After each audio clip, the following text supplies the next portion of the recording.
Bwana, kwa majina mimi ni Miranda. Kwanza unatakiwa kujua mimi ni mtoto wa pili katika familia yenye watoto watatu. Wa kwanza ni kakaangu anaitwa Collins, nafuata mie, kisha nafuata mdogo wangu Veronica. Familia yetu ilikuwa ni familia ya kawaida tu. Baba na mama wangu walikuwa ni watu ambao wanapenda sana kugombana. Yaani kusema ule kweli hatujaiku kujua sababu haswa ya nini. Yaani nini hasa inapelekea ugomvi wao hatukuwahi kujua sababu nini. Mara kwa mara tulikuwa tunasikia wanagombezana huko wakiwa huko chumbani. Muda mwingine walikuwa wanapigania huko huko chumbani kwao. Kakaangu Colin alikuwa anachukia sana hiyo tabia ya wazazi kugombana. Maana yeye kidogo alikuwa na uelewa kipindi hiko kuliko hata sisi ambao tulikuwa tuko wadogo bado. Sasa nilipotimiza miaka 16, hapo nimemaliza kidato cha 4. Baba yetu aliaga kwamba anasafiri kikazi, lakini sisi hatukushangaa kwa sababu ilikuwa ndo kawaida yake kusafiri kikazi na alikuwa anakaa sana huko. Lakini safari hii hakuwahi kurudi tena kuishi nyumbani, zaidi tu ya kuja kwa kificho mama asipokuwepo. Anakuja afa anasema kwamba amekuja kutusalimia tu sisi. Siku moja tukiwa tuko nyumbani, mimi nilikuwa niko nje naosha vyombo. Alikuja mama mmoja hivi nilimsalimia. Yule mwanamama aliuliza kama mamangu yupo, nikamjibu yupo ndani. Kwa nikamkaribisha yule mama, alipita na kisha akaenda kukaa sebuleni. Mimi nikamtuma Vero amuite sasa mama. Na mama muda huo alikuwa yuko chumbani. Kwa hiyo Vero mdogo wangu huyu alienda kumuita mama. Mama alitoka na kuja pale sebuleni. Lakini alipomwona yule mama ambaye alikuwa ni mgeni, mamangu mimi hakuonesha kama anamjua yule mgeni. Kwa mama ilibidi akae afa amsikilize yule mwanamama aliyekuja pale nyumbani. Na sisi tulivyokuambia tukabaki hapo hapo. Hatukutoka. Sasa mamangu akasema hivi, nyinyi hamna kazi ya kufanya?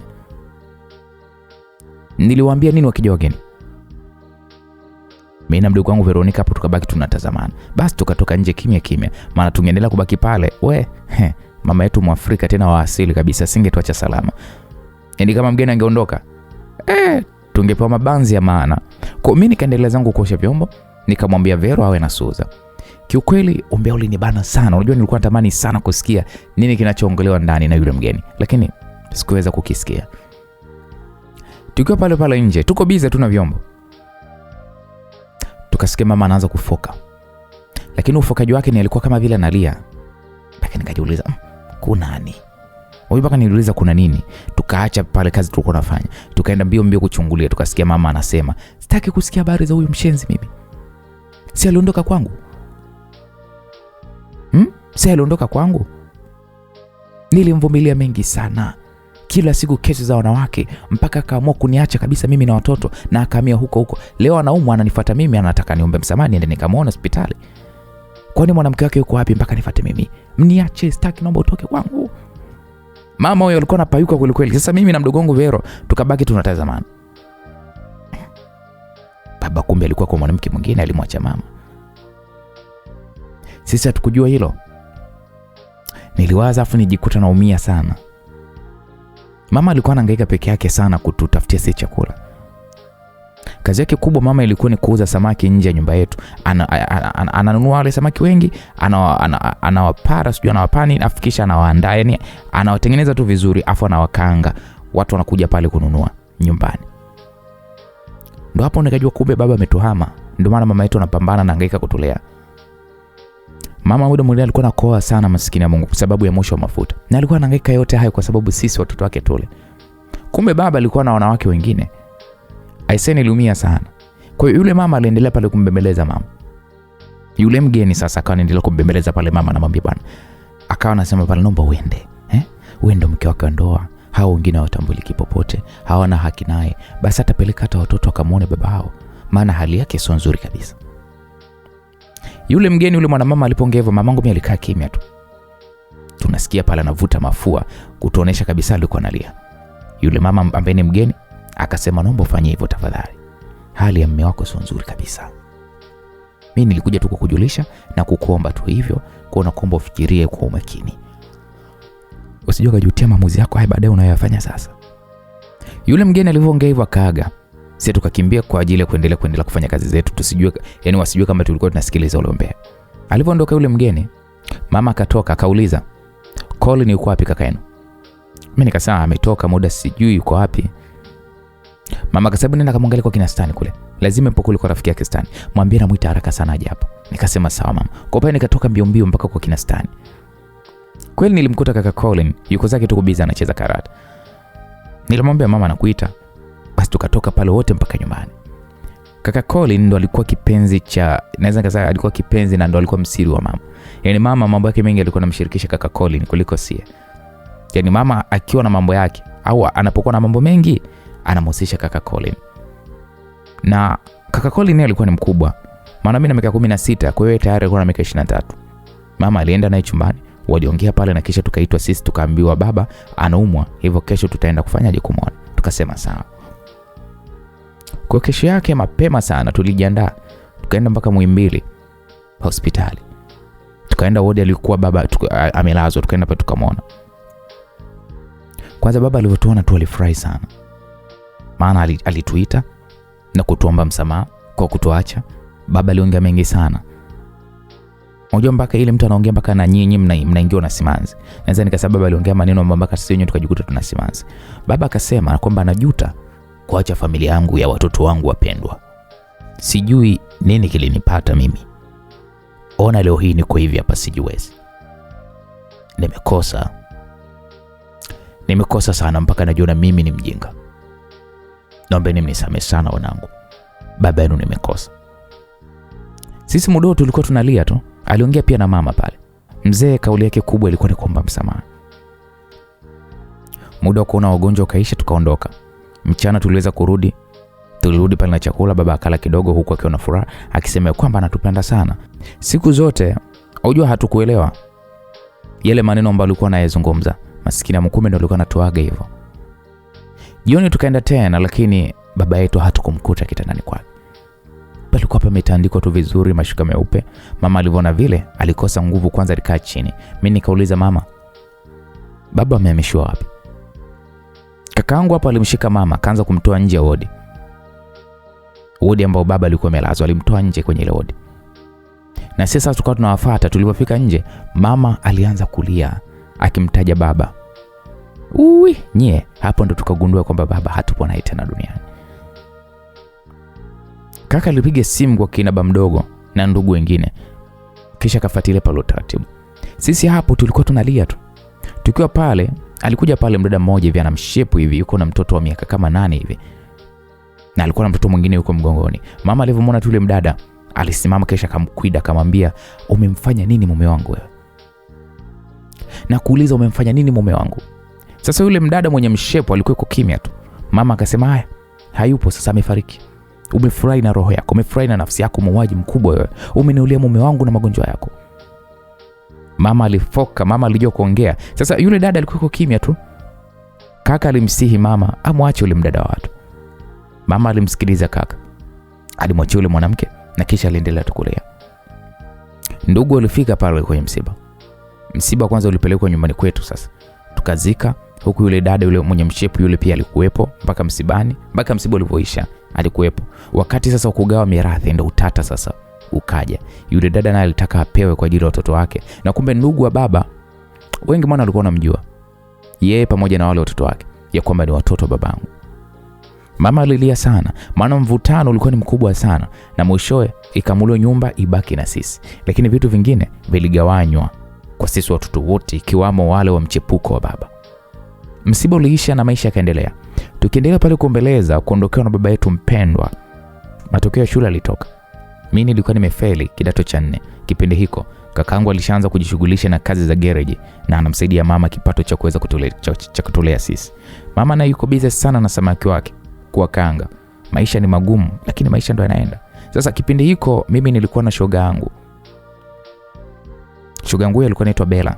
Tulikuwa tumeshibana kweli kweli naweza nikasema.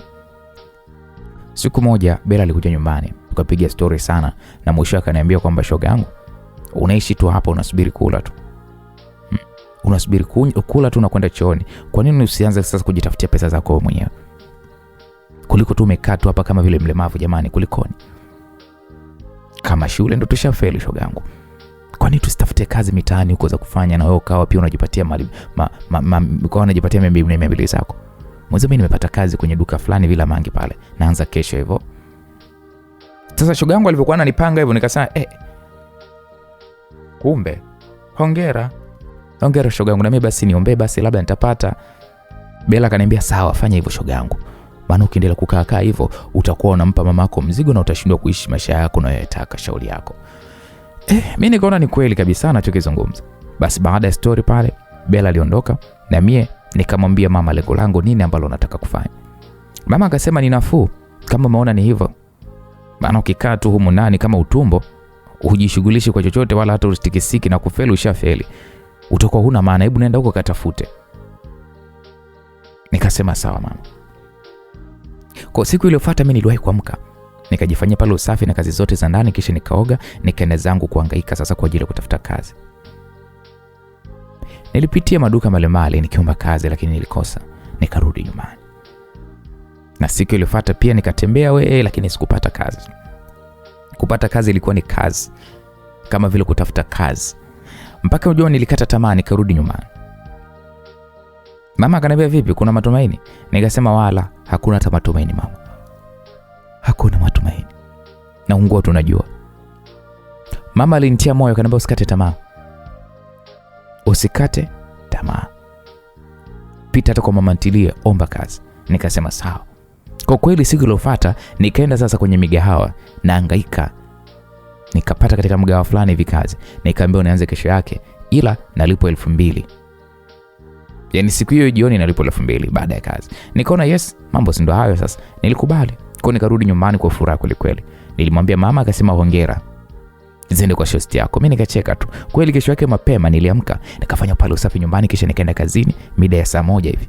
Nilipofika tu kumbe nilikuwa nimechelewa. Yule mama mwenye mgahawa akasema, wewe mbona umechelewa kazi hapa? Hapa kazi zinaanza saa 11 alfajiri, upo? Wewe unakuja saa hizi? Nikasema samani mama, nilikuwa sijui muda. Haya, anza hapo kumenyamenya viazi hapo. Sio na zuba tu. Kesho saa 11 kamili uwe hapa. Nikasema sawa. Jamani, nilifanya kazi siku hiyo. Kupika, kusevu chakula. Yaani mpaka jioni nafika niko hoi, afu nikapewa 2,000. Nikarudi nyumbani. Siku iliyofuata pia niliwahi. Kazi ni nyingi, nachoka vibaya mno. Nikaanza kuona sasa pesa hii ni ndogo sana. Na hapo nauli pia. Sasa hapo maeneo ya jirani niliona tena mgahawa mwingine. Niliona kuna mama hivi anakaangaga miguu ya kuku pamoja na vichwa, alikuwa anaviligisha na utumbo. Pia anauza maini, filigisi hivyo. Amekata mwenyewe na kachambari yake na chachando. Basi anauza hatari. Watu ni wengi kuliko hata kwenye mgahawa wetu. Unajua nikatamani sana. Nilitafakari hii 2,000 kwangu unajua sio kitu. Nikifanya kazi siku 5 bado sifikisha hata shilingi 10,000. Maana kwamba nauli nikate hapo. Sasa nikawaza nifanyaje nipate pesa. Niliwaza sana hiyo siku msikilizaji. Muda kurudi nyumbani nilimfuata yule mama muuza miguu ya kuku, maana yeye anafanya biashara yake mpaka usiku sana. Niliona acha nijifunze tu. Nikamuuliza kuhusu biashara na mtaji, akanielekeza vizuri tu. Na akaniambia inalipa sana. Nikasema sawa, asante sana mama. Kwa nikarudi nyumbani, lakini hapo nikawa na wazo jipya la kujiajiri sasa. La kuuza nini? Miguu ya kuku na vichwa hivyo, vipapanilo, maini, filigisi. Yaani nikaona niongee na kaka nisaidie. Kwa nilimshirikisha pia mama. Mama akasema tena kweli. Unaweza enda pale pembeni ya duka la mangi ukafanya hiyo biashara, uwe muombe tu mangi kieneo pale. Pale ni barabarani, watu ni wengi kupita. Kuhusu jiko na sijui vya kukangenge vyote hivyo wala hata usijali. Mimi nitakusaidia na vingine utajitegemea. Nikasema sawa mama. Kwa nilimsubiri kakaangu Colin aweze kurudi. Nikamwambia kaka Colin. Na nilimwomba mpaka na mtaji. Kaka akasema nisubiri kama wiki moja atanipatia. Nikasema sawa. Kweli baada ya wiki kaka alinipa pesa niliyokuwa nimeomba. Akasema nikipata pesa yangu nitafanyaje? Nitamrudishia. Mimi nikamwambia sawa. Kwa nilinunua kila kitu kilichokuwa kinatakiwa. Nikatafuta unapoenda kuchukua hivyo vichwa vya miguu ya kuku, sijui panilo, maini, filigisi, sijui utumbo, nikapata hiyo sehemu. Niliongea pale na mangi alikubali. Kwa mimi nikaanza kazi. Meza nilichukua nyumbani. Nilijitahidi usafi sana. Siku ya kwanza sikupata wateja sana. Japo walinunua lakini sio yale matumaini yangu. Lakini siku zilivyozidi kwenda nikawa maarufu sana. Maana nilikuwa nakaanga vizuri, naeka viungo kama chachando, pilipili nini, basi mambo ni moto moto. Nikaanza pale kuuza sana. Sasa watu wakawa wanapenda kweli kweli.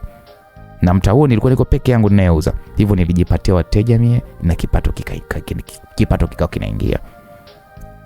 Siku moja nikiwa nipo kwenye kibarua changu, ikocha kukaanga utumba, firigisi, maini nini, alikuja pale baba mmoja mnene hivi mweusi, ana kitambi. Kwanza akanisalimia, akaniambia ujambo binti. Nikamwambia sijambo, shikamoo. Yule mzee hakuitikia salamu yangu, ila akaniambia unauzaje firigisi na maini? Nikamwambia pale 500 baba, nifungie za 10,000. Nikasema sawa baba. Mimi yuko na 10,000. Nilichangamka, nikafunga pale, nikampa na nyongeza juu. Akanipa huyo kundu wangu wa Msimbazi ana shilingi 10,000. Kisha huyo akaaga. Kisha yake akaja tena, akasema unajua sana kukaanga hizo firigisi, afu tamu sana, hebu naomba tena leo kama jana, nimezipenda mno. Nikasema asante, nikamfungia pale, akanilipa kisha akaondoka zake. Kesho yake akaja, akakuta nilikosa mzigo. Hivyo zilikuwa zipo chache tu. Sasa yule mbaba akaniambia sasa jamaa, itabidi nichukue namba yako ya simu ile niwe nauliza. Nikamwambia bahati mbaya mimi sina simu baba. Wewe unasema kweli? Nikamwambia ndio, sina simu mie. Haya basi nitakuwa nakadiria tu. Nikamwambia sawa. Vipi umeolewa? Huyu baba aliponiuliza mimi nimeolewa, kwanza nikashtuka. Nikamwambia hapana, mimi bado naishi kwetu, maana ndio kwanza nimemaliza kidato cha 4 mwaka jana. Okay sawa basi mimi naenda. Nikamwambia sawa. Siku inayofuata yule baba alikuja, akakuta firigisi kama zote, akanunua kama kawaida, akanilipa kisha akasema Miranda, nina mzigo wako hapa. Nikamwambia umetoka wapi? Umetoka kwangu, nimekupa kwa upendo tu, maana naona unavyohangaika kutafuta pesa. Binti mdogo lakini unajituma sana. Wenzio kama wewe wako nyumbani tu au wanadanga tuko. Tafadhali naomba upokee. Nikamwambia asante, lakini umejuaje jina langu? Ipo siku nitakwambia nimejuaje jina lako. Nikamwambia sawa, wewe unaitwa? Niite tu Mpenda Firigisi kwa sasa, mengi utajua tu hapo baadaye. Aya, jioni njema, mimi naenda. Nikamwambia haya asante. Aliondoka yule mbaba. Muda huo wakaja wateja wengi mno, kwa mimi nikahudumia pale, nikasahau hata mzigo wenyewe tena kufungua. Nilikuwa niko busy mpaka muda wa kufungua nikaona nimekosa. Lakini nilipokuja kufunga ile biashara ndio nikaja kukumbuka nilipewa bahasha na Mpenda Firigisi. Nikaona okay, ngoja niende nyumbani tena kuifungulia huko nyumbani. Basi nikafunga pale biashara yangu, nikapeleka vifaa vyangu kwenye duka la Mangi, duka ambalo alikuwa anauza shoga yangu Bella. Naye alikuwa anafunga pale, maana ilikuwa ni mida ya saa 4 hivi za usiku. Tukaongozana kurudi nyumbani. Mimi nikamsimulia Bella kuhusu yule mbaba yule Mpenda Firigisi. Bella akasema, mzigo gani kakupa? Atakuwa kakuelewa tu yule mbaba. Mimi nikacheka nikasema, yule lazima ameoa. Unajua ni mbaba. Si unamjua mbaba? Bella akasema, kwani kuoa ndo nini? Labda Muislamu anaweza kukuwa mke wa pili shoga yangu. Basi tukawa tunacheka pale stories hapa na pale. Hivyo tukawa tumefika sasa karibu na nyumbani, tukaagana tukaachana. Mimi nilifika nyumbani nikaoga, nikaingia kitandani, nikachukua ile bahasha nikaifungua. Sikuamini. Nilikuta simu mpya aina ya Tecno kubwa touch. Niliruka jamani. Mimi huyu nimepata simu, nilifurahi sana. Kwanza siku iliyofuata nilisajili mpaka na line. Nikamsubiri Mpenda Firigisi jioni, maana ndo mida yake. Nimshukuru, lakini nilijiuliza kwa nini anipatie simu jamani? Mtu hatujafahamiana muda mrefu. Kwa nini anipatie simu? Lakini sikupata jibu. Mpenda Firigisi siku hiyo hakuja hata. Zilipita wiki 2. Lakini Mpenda Firigisi bado hajafika. Jamani. Mpaka niliona kuchanganyikiwa. Unajua mpaka nikawaza jamani, huyu baba kwani ni nani? Kanipa tu simu alafu kapotea jamani. Sijui kapatwa na nini huyu baba wa watu jamani. Nilijiuliza lakini sikuwa na jibu. Basi nikaendelea pale na biashara yangu huku nikiwa najadili na Bella kuhusu Mpenda Firigisi ule mbaba. Ilipita wiki nyingine.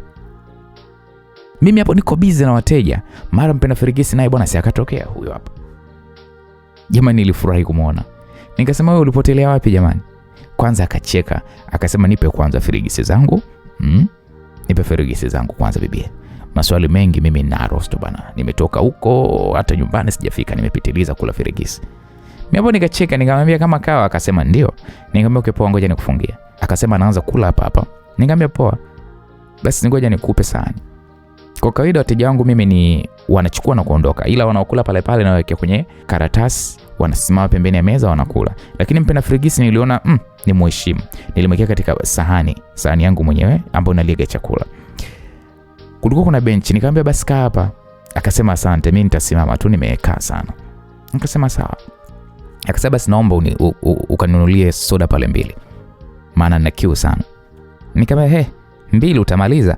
Akasema ndio. Unaona kitambi hiki unaona kitambi hiki. Ndani humu kuna chumba na sebule. Nilicheka sana, nikamwambia soda gani sasa? Akanitajia pale. Akanitajia moja ya kwake, nyingine akaniambia nichague mimi ambayo unapenda. Jamani, nilibaki kucheka tu. Basi nikaenda pale kwa Bella, nikachukua pale soda 2, nikamwambia Bella, we Bella, mpenda firigisi kaja shoga yangu, ndo anataka hizo soda. Bella akasema we nakuja kumuona. Nikamwambia sawa njoo. Akasema tangulia, nakuja sasa hivi. Nikamwambia poa. Kwa mimi nikaenda mpaka kwa mpenda firigisi, nikampa pale soda zake. Akasema pale fungua basi bibi ninywe. Mimi nikacheka tu, nikamfungulia pale zote. Akasema haya, hiyo nyingine hiyo nitanywa mdomoni mwako sasa, naomba anza kunipa sasa.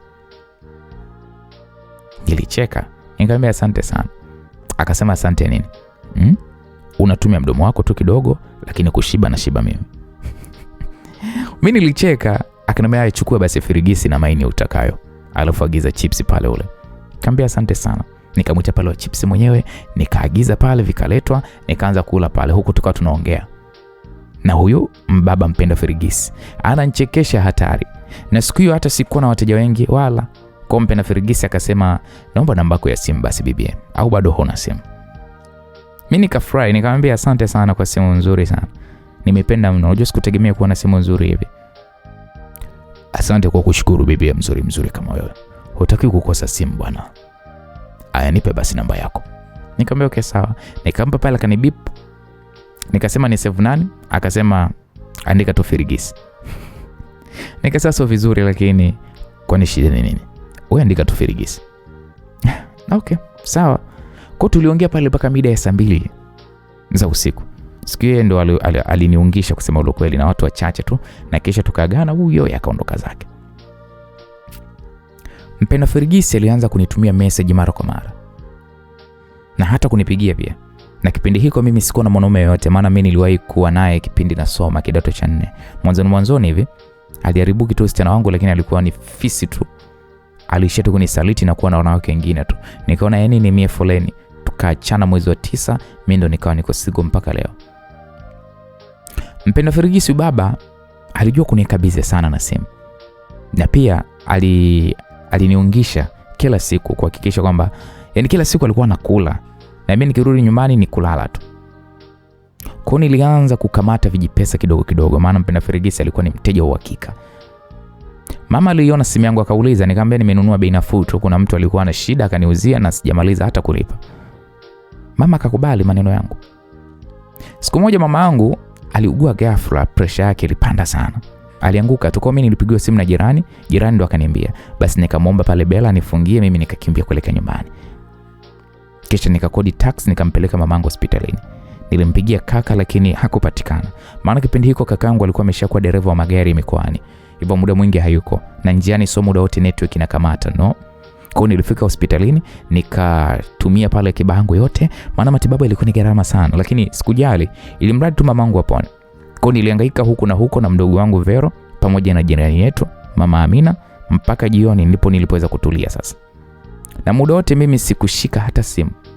Nikiwa niko bado hospitali, mara simu yangu iliita kuangalia ni mpenda firigisi. Nikapokea. Akaniambia bibi, mbona umehama bila hata kutuambia wateja jamani? Kwanza mimi nikatabasamu, nikamwambia hata sijahama. Ila tu nimepata matatizo, mamangu anaumwa, niko naye hospitalini amelazwa. Wapi huko? Basi nikamtajia, akaniambia pole sana bibi, pole mno. Sasa hivi muda nadhani umeshapita, kuna ugonjwa. Na mimi nimeshafika nyumbani. Natamani nirudi nimuone mama, ila hakijaribika kitu, nitawahi kesho mapema mno. Pole sana bibi wangu, wala tusijali, mama atapona, tumuombe. Nikasema asante sana.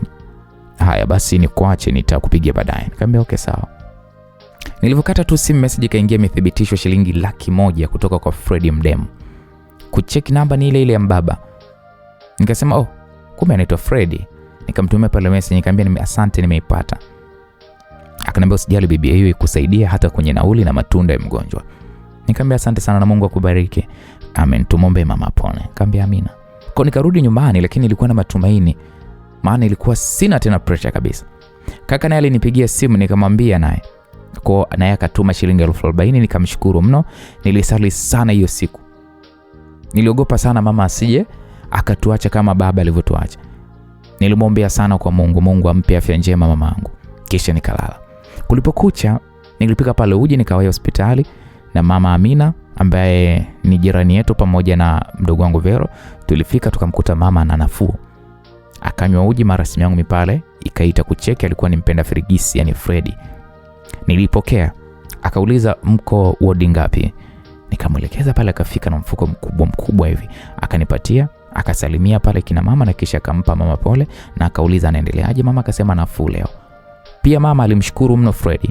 Freddy akasema nimepita mara moja kukuona mama, ninawahi kazini, ugua pole mama. Tukamwambia asante. Kwa hiyo aliondoka zake Freddy. Mama hakuuliza kitu, ila mama Amina akasema huyu baba ni nani? Mimi nikasema ni mteja wangu sana. Sasa aliniona toka jana sijafungua ofisi, nikamwambia nauguza na yeye ndo akaniambia na mgonjwa hapa na ndio maana ameamua kupita huko kuja kusalimia. Mama Amina akasema ana upendo kweli huyu baba. Ndio kabeba mama vitu hayo yote. Nikasema ndio, watu wana upendo bana. Nikaangalia ule mfuko ulikuwa umejaa matunda na juice kubwa, zilikuwa juice kubwa 2 za box. Nikaeka pale kwenye kikabati cha kitanda cha mama. Nilimshukuru sana Freddy. Freddy ambaye usijali bibi, tuko pamoja. Mamangu alikaa siku 3 hospitalini. Freddy alikuwa anakuja kila siku. Kila siku mara moja alikuwa anakuja kumwona. Kakangu Colin naye alikuja japo hawakuonana na Freddy. Na kisha mama ndipo alipoweza kuruhusiwa kutoka hospitalini. Kwa mimi nilimpigia Freddy. Freddy akasema anakuja kuwachukua wala hata msichukue taxi. Nikasema sawa asante. Freddy hakuchelewa. Alitufuata. Kumbe alikuwa na gari bwana. Akatupeleka mpaka nyumbani. Nikiona mama pamoja na Vero, alitupeleka mpaka nyumbani. Mama alimshukuru sana Freddy. Tulipofika hakukaa sana. Aliaga tukamshukuru na kisha mimi nikamsindikiza. Tulipofika kwenye gari yake Freddy akasema sasa bibia, mimi naenda zangu, chukua hii pesa iwasaidie kidogo katika kula.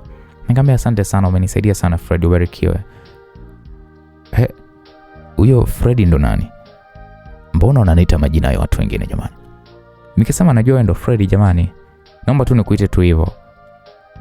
Kama unanibatiza hilo jina sawa niite, nami nitakuitikia. Bibi, mimi naomba umwangalie mama sana, arudi kwenye afya yake sawa? Sawa. Kwani babako yuko wapi? Babangu mimi alishafariki. Pole sana. Asante. Mama anajishughulisha na nini? Anakanga tu samaki alafu anauza. Sawa. Na wewe sasa usirudi katika biashara yako hadi uhakikishe mama amepona kabisa sawa?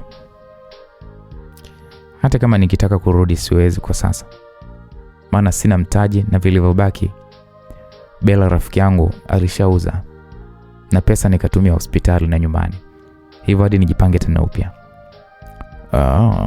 Sawa. Basi hapo tukaongea machache, akasema wai mgonjwa, nikasema sawa. Zilipita siku 2.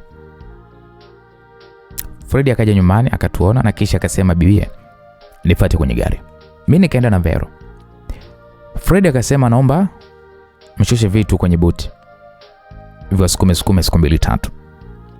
Jamani, wewe mimi nilishukuru. Alileta vyakula, alileta mchele debe, mafuta kindoo kidogo, tena Elizete alileta kuku 2 na sabuni carton na ya unga pia ile kwenye mfuko mkubwa.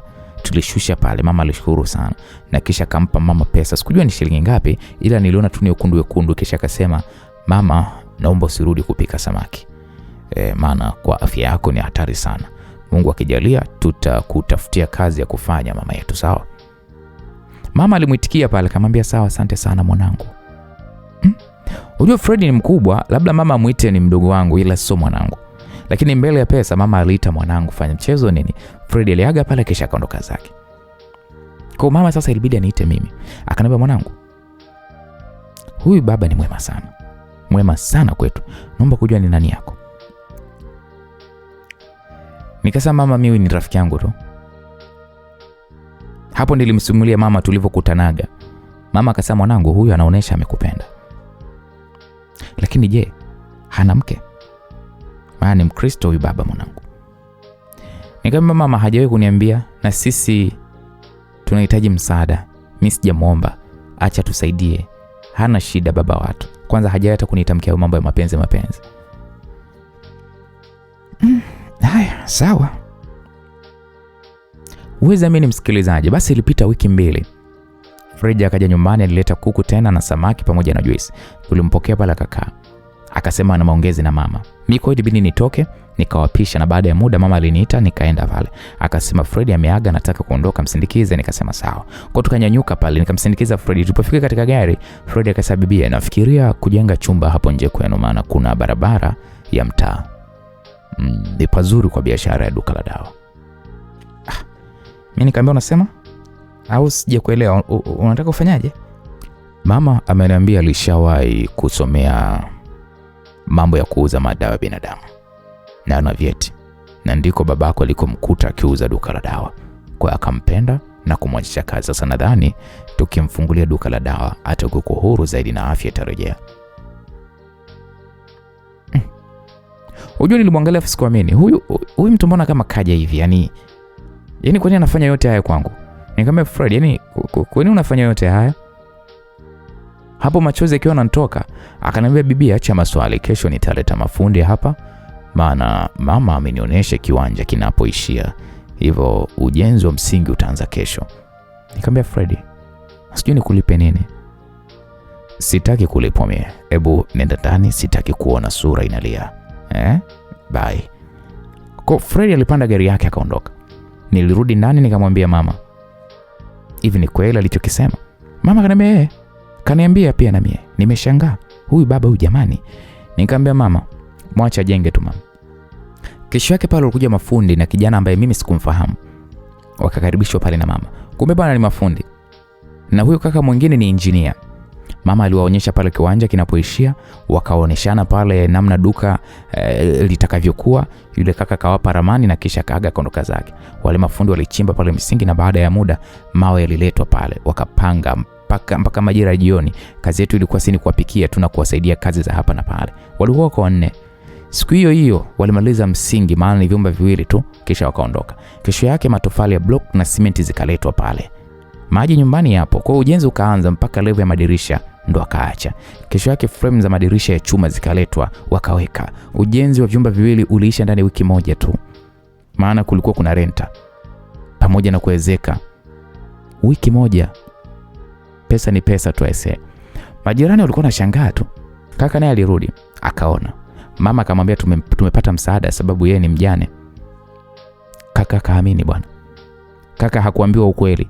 Basi palipakwa pale rangi, chini tiles, makabati ya vioo kutani, makabati ya aluminium pia na milango. Yaani mageti jamani palinoga. Palipendeza, duka la dawa la kisasa kabisa. Lilikamilika na bango juu. Walikuja pale wakaguzi wakakagua, lilikizi kabisa vigezo. Mama akapewa pale vibali vyote. Fred alitupitia.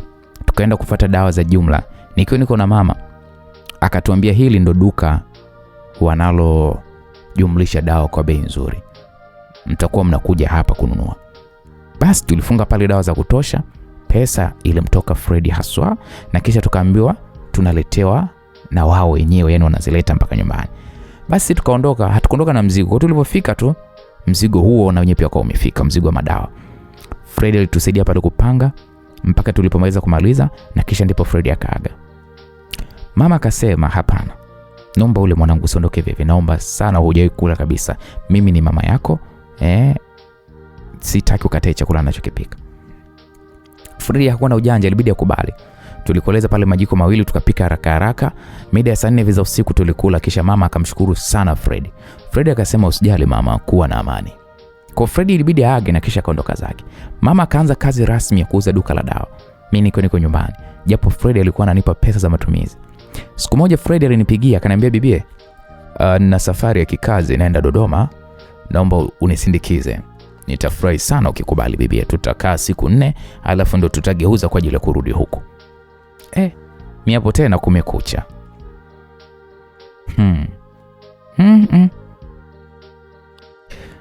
Dodoma tena. Naendaje?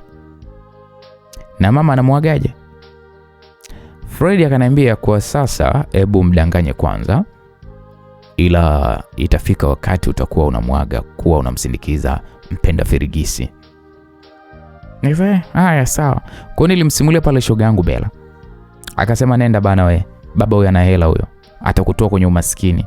Tena kama ukijua huko ukienda huko unaenda kuliwa kiko kipochi manyoya. Shoga upo kajitume haswa huko. Mchanganye kabisa asisikie wala kuelewa chochote juu yako. Tena umteke haswa shoga yangu. Nikasema sawa Bella. Sasa naagaje nyumbani?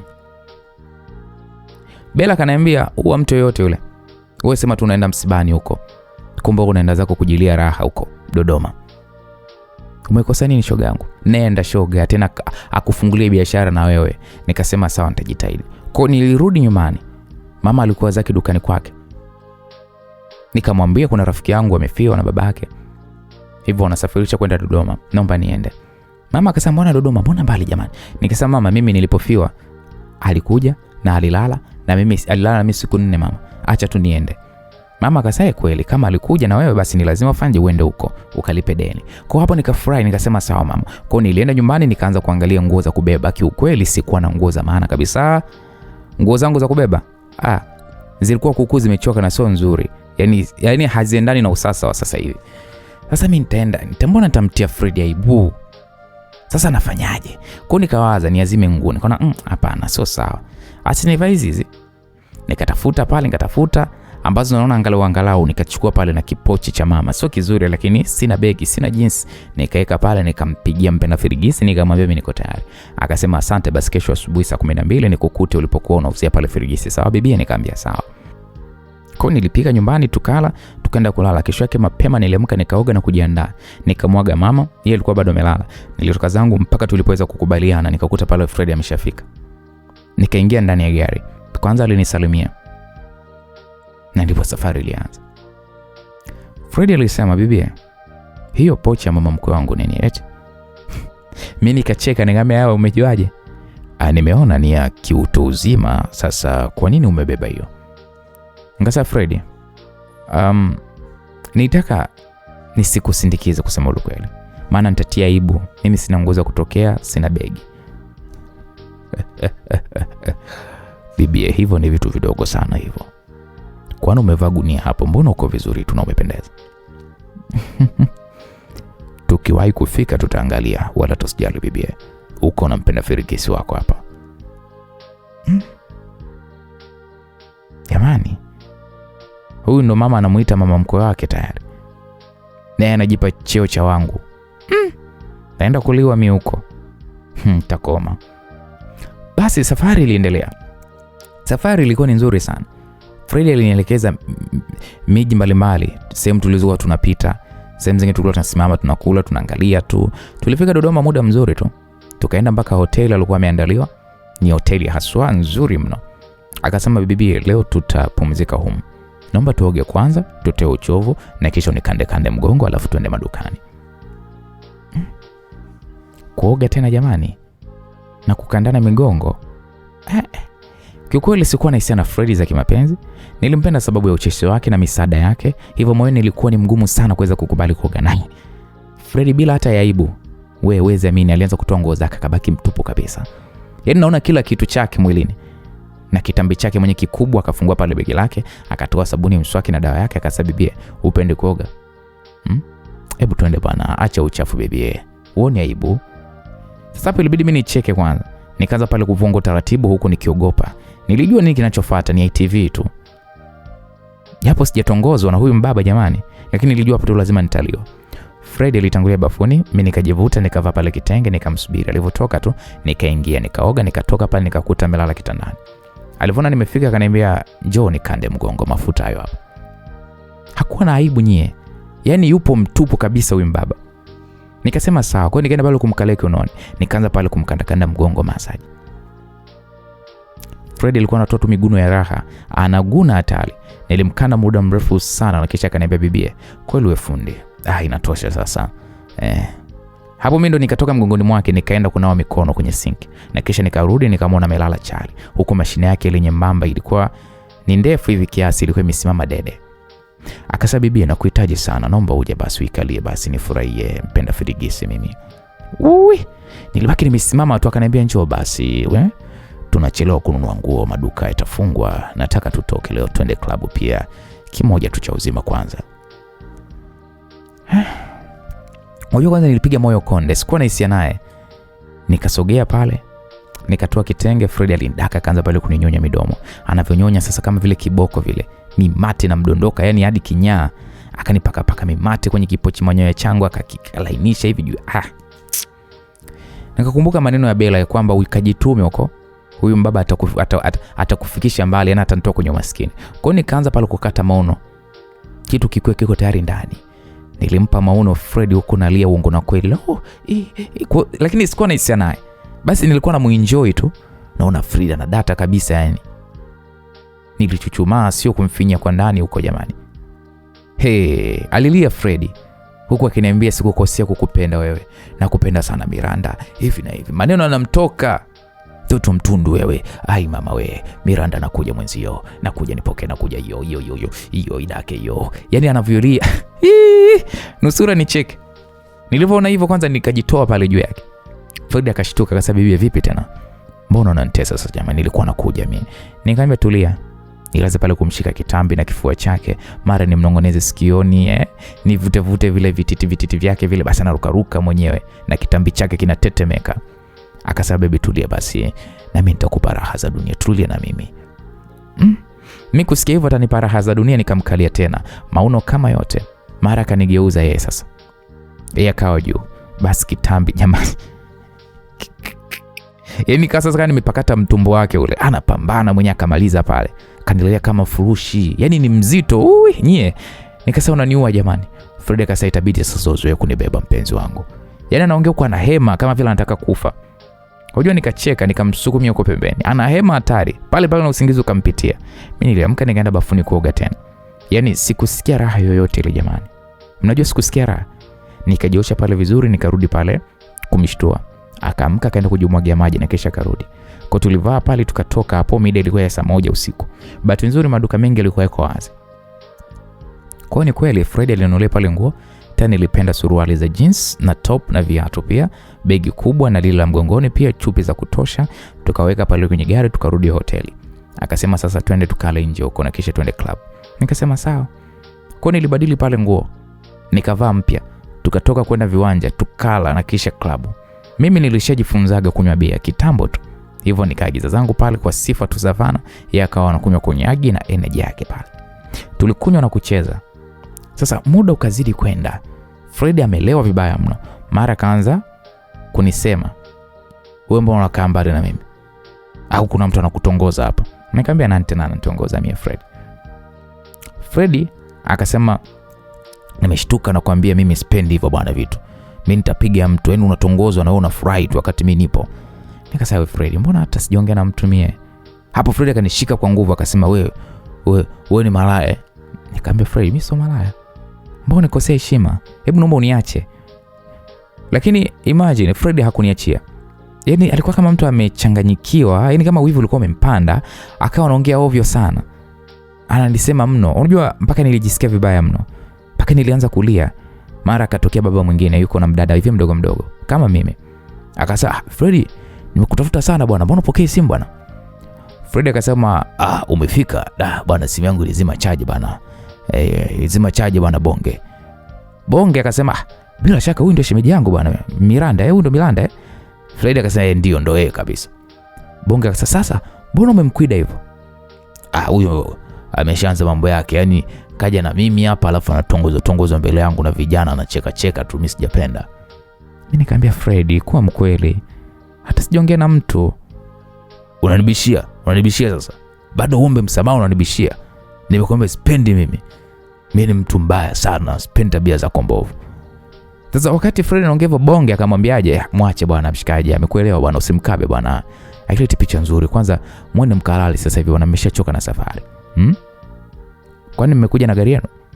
Fred akasema, "Gari nimeacha hotelini. Alafu mimi sina usingizi. Kama huyo anataka kwenda kulala aende zake tu, maana ameshindwa kunyeshimu." Sasa yule rafiki yake Bonge akawa anasema hapana bwana Fred, usifanye hivyo bwana, naomba muende bwana wote bwana. Mimi nitawapeleka maana muda umeenda, ni mimi mwenyewe hapa naenda kulala hapa, nimechoka sana. Kesho kikao mapema sana. Si unajua bwana Fred. Fred akasema sawa. Kwa tukatoka pale. Lakini mimi nilikuwa nimenuna. Maana sijui yote haya yalianzia wapi. Tulifika pale, tukashuka, kumbe Bonge naye alifikia pale pale na kadem kake. Tukiwa tunaelekea chumbani, Bonge aliniita. Akaniambia Shem, huyo mshikaji amelewa, hebu jitahidi sana usiwe mkali, wewe mchukulie tu. Siku ipita mtaongea kesho. Nikasema sawa. Japo ananionea, mimi sijaongea na mtu. Usijali shemeji, mimi nakuamini. Ila kuwa tu mpole tu, sawa, usibishane naye. Nikasema sawa. Kwa nilienda chumbani nikamkuta pale kajilaza kitandani na kitambi chake mwenyewe. Nikaingia akasema ndo unarudi kutoka kwa mabwana zako sasa. Nikamwambia kwa nini unanifanyia hivyo lakini Fred? Yaani umenileta huku ili unifanyie hivyo ama ni vipi? Mbona tulikuwa wote tu sasa hivi? Wewe ni malaya. Unashikana na wanaume vijana mbele yangu. Nimekuona na yule mwingine alikuwa anakumendea, unafikiri sikuona? Akasema Fred, hapana, unanisingizia. Kama unitaki wewe naomba tuniambie. Unataka niseme ili urudi kwa mabwana zako, sina maana yake. Wataka kurudi, si ndio? Usinitishe mimi wewe. Mlango uko wapi huko? Hebu nenda zako. Unajua nilibaki nimesimama. Akaniambia usikii, nenda bwana, sitaki shida na matatizo, imeondoka. Nenda haraka bwana, toka. Fred akaniona nimesimama tu. Akaja pale akafungua mlango, akanisukumizia nje. Alafu akasema unaniletea mimi umalaya mimi? Hata mimi umalaya na ujua. Nenda zako huko nje nisije nikakufanya kitu kibaya sana. Sipendi dharau mimi, toka hapa. Nenda kawafuate vijana wako kwale. Akafunga hapo mlango, mimi na mlango na usikia kabisa unafungwa na funguo. Ngwanja. Sina hata 100. Na sijamkosea kitu jamani Fred kabisa. Unajua unaweza kufanywa mambo na usiamini kama huyu mtu anayekufanyia ndo yeye. Ndo mimi, yani sikuamini kama Fred anaweza kanifanyia vile jamani. Sijaongea na mwanaume yoyote. Nilikuwa niko kolikoli na yeye muda wote. Sasa ananifukuza mimi niende wapi? Nilisimama pale nikawa naanza, mbona kabadilika hivi jamani? Kweli Fred ananifanyia hivi mie? Sina hata nauli, hata 100 sina. Nafanyaje sasa? Nikasimama pale labda atafungua, lakini ndo kwanza nikasikia na koroma zake huko ndani. Nilitoka pale nikaenda reception, nikamkuta dada wa pale, nikamwambia dia samani, naomba nisaidie nilale mpaka asubuhi maana mtu wangu amelewa, tumegombana. Naomba unistiri mwanamke mwenzio. Kwanza ule dada wa reception akaniambia pole sana dia. Wata usijali wewe pita huko, kuna kichumba huko ninacholala mimi na utalala. Nikasema asante. Kwa nikapita naye akaja. Akasema kwani nimekuaje? Nyinyi si mmerudi sasa hivi? Nikamwambia sasa ilikuwaje? Nikamwambia acha tu dia. Nikamsimulia pale dada wa reception jinsi ilivyokuwa. Akasema pombe hizo, unajua kuna watu wakinywa bwana konyagi wanakuaga wakorofi. Wewe subiri tu ziishe, hata kukutafuta na msamaha juu wala hata usiwaze. Nikasema kweli? Akasema cha msingi mzoe tu taratibu, mwambie wewe upende anywe konyagi, sawa mpenzi? Nikasema sawa. Kwa tuliongea sana yule dada wa reception, alijitambulisha kwa jina la Sada na kisha tukalala. Sasa unajua kipindi niko katikati ya usingizi, simu yangu mimi iliita. Nikashtuka nikaamka kucheka, ilikuwa ni Fred. Kuangalia ilikuwa ni majira ya saa 11 hivi alfajiri za asubuhi. Sada akasema wewe mbona unapokea hiyo simu? Nikamwambia ni Fred huyo. Akaniambia pokea dia msikilize. Nikasema sawa. Kwa kweli nikampokelea Fred. Fred akasema baby uko wapi? Mbona uko chumbani? Nikamwambia chumba kipi wakati ulinifukuza? Mpenzi mimi sikumaanisha, naomba urudi basi. Kwani uko wapi? Naomba nisamehe sana mpenzi wangu, tafadhali rudi. Nikamwambia Fred naomba uniache. Ulichonifanyia jana siwezi kusahau kwa kweli. Naomba tu niache niendelee kuwepo tu nilipo. Kukikucha nitaomba hata msaada kwenye magari makubwa nitaondoka zangu kurudi Dar es Salaam. Ila hiki ulichonionyesha sikiwezi.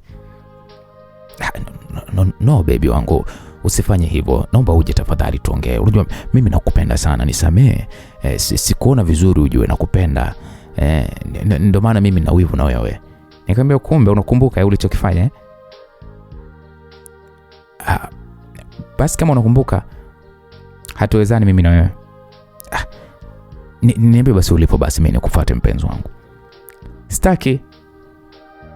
Kiukweli Fred nilimkatalia, lakini akaniomba wewe, akanibembeleza sana. Nikajifikiria sina hata 10. Sasa pose za nini? Nikamwambia nimelala kwa dada wa reception hapa chini. Maana hoteli ni ya gorofa. Akasema nakuja mpenzi. Nikamwambia okay sawa. Nyie hata kuchelewa alishuka pale la karaka na bukta yake na mtambi wake ule, akaniita nikatoka na Sada. Alimshukuru sana Sada kisha tukapandisha juu. Fred aliniomba Sada msamaha. Nikamwambia ameisha. Lakini mpaka hapo nilikuwa nishajua kwamba huyu ni mtu aina gani. Nilipanda kitandani, yeye pia kalala kidogo na kisha akaamka akajiandaa kwa ajili ya kikao. Kwa alivyomaliza kujiandaa pale akaniacha.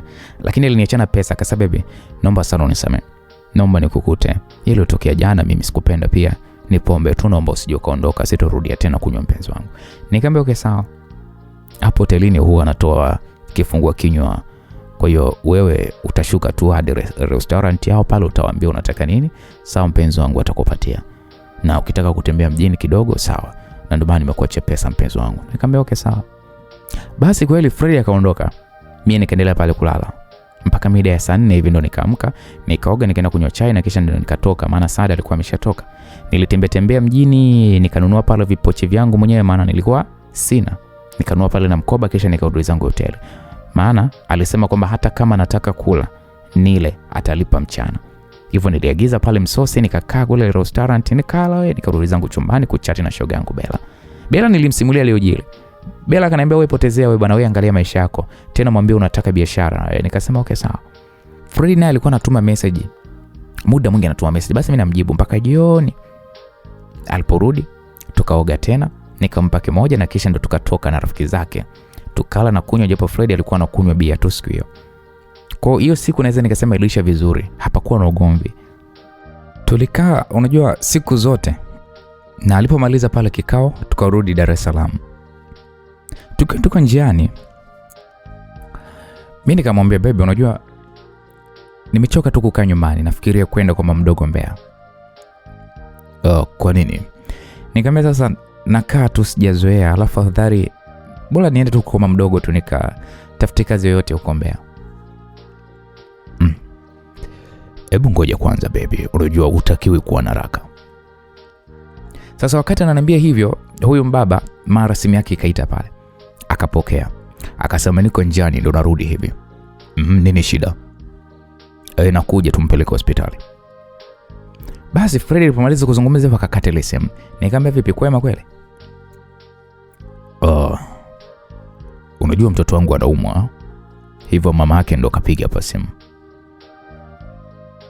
Basi twende wote tukamwone. No baby, acha tu mimi niende. Freddy, wewe unapojua kwetu. Lakini mbona unataka mimi kunipeleka kwako? Kwani umeoa?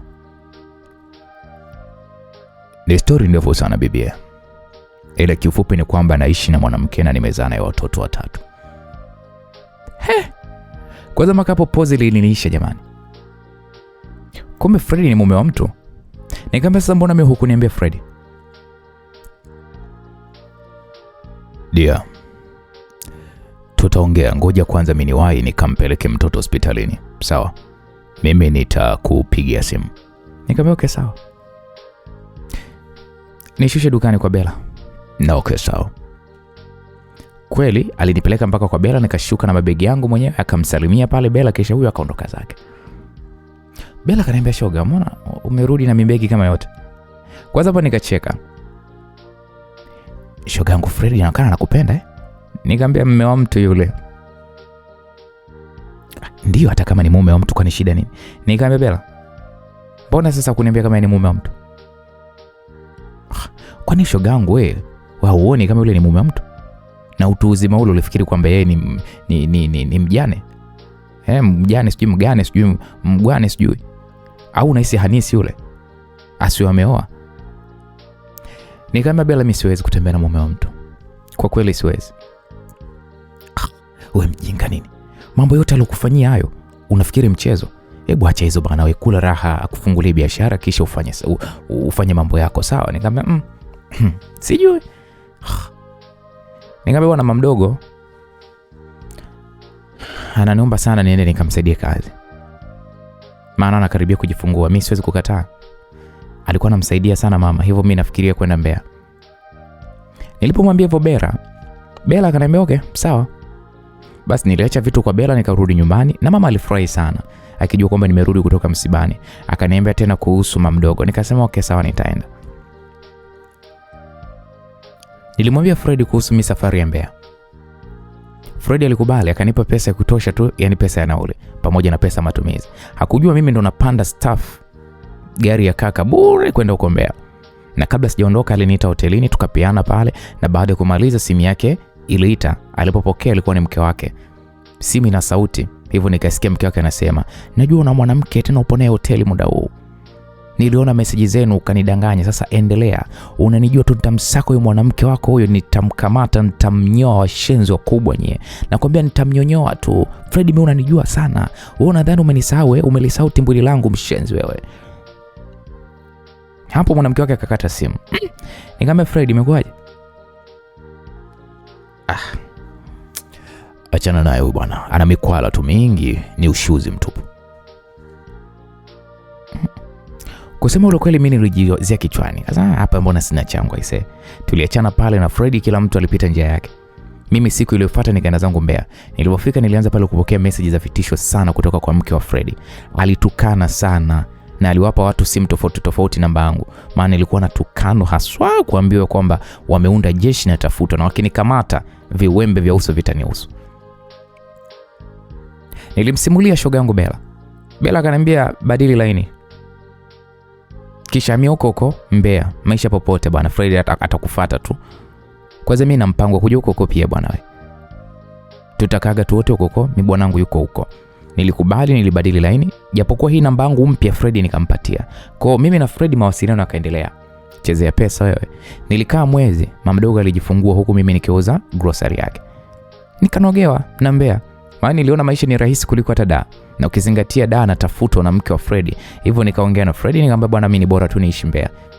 Ile yeye ananifuata huko Mbeya, maana mara nyingi anasafiri sehemu mbalimbali. Fred akasema sawa.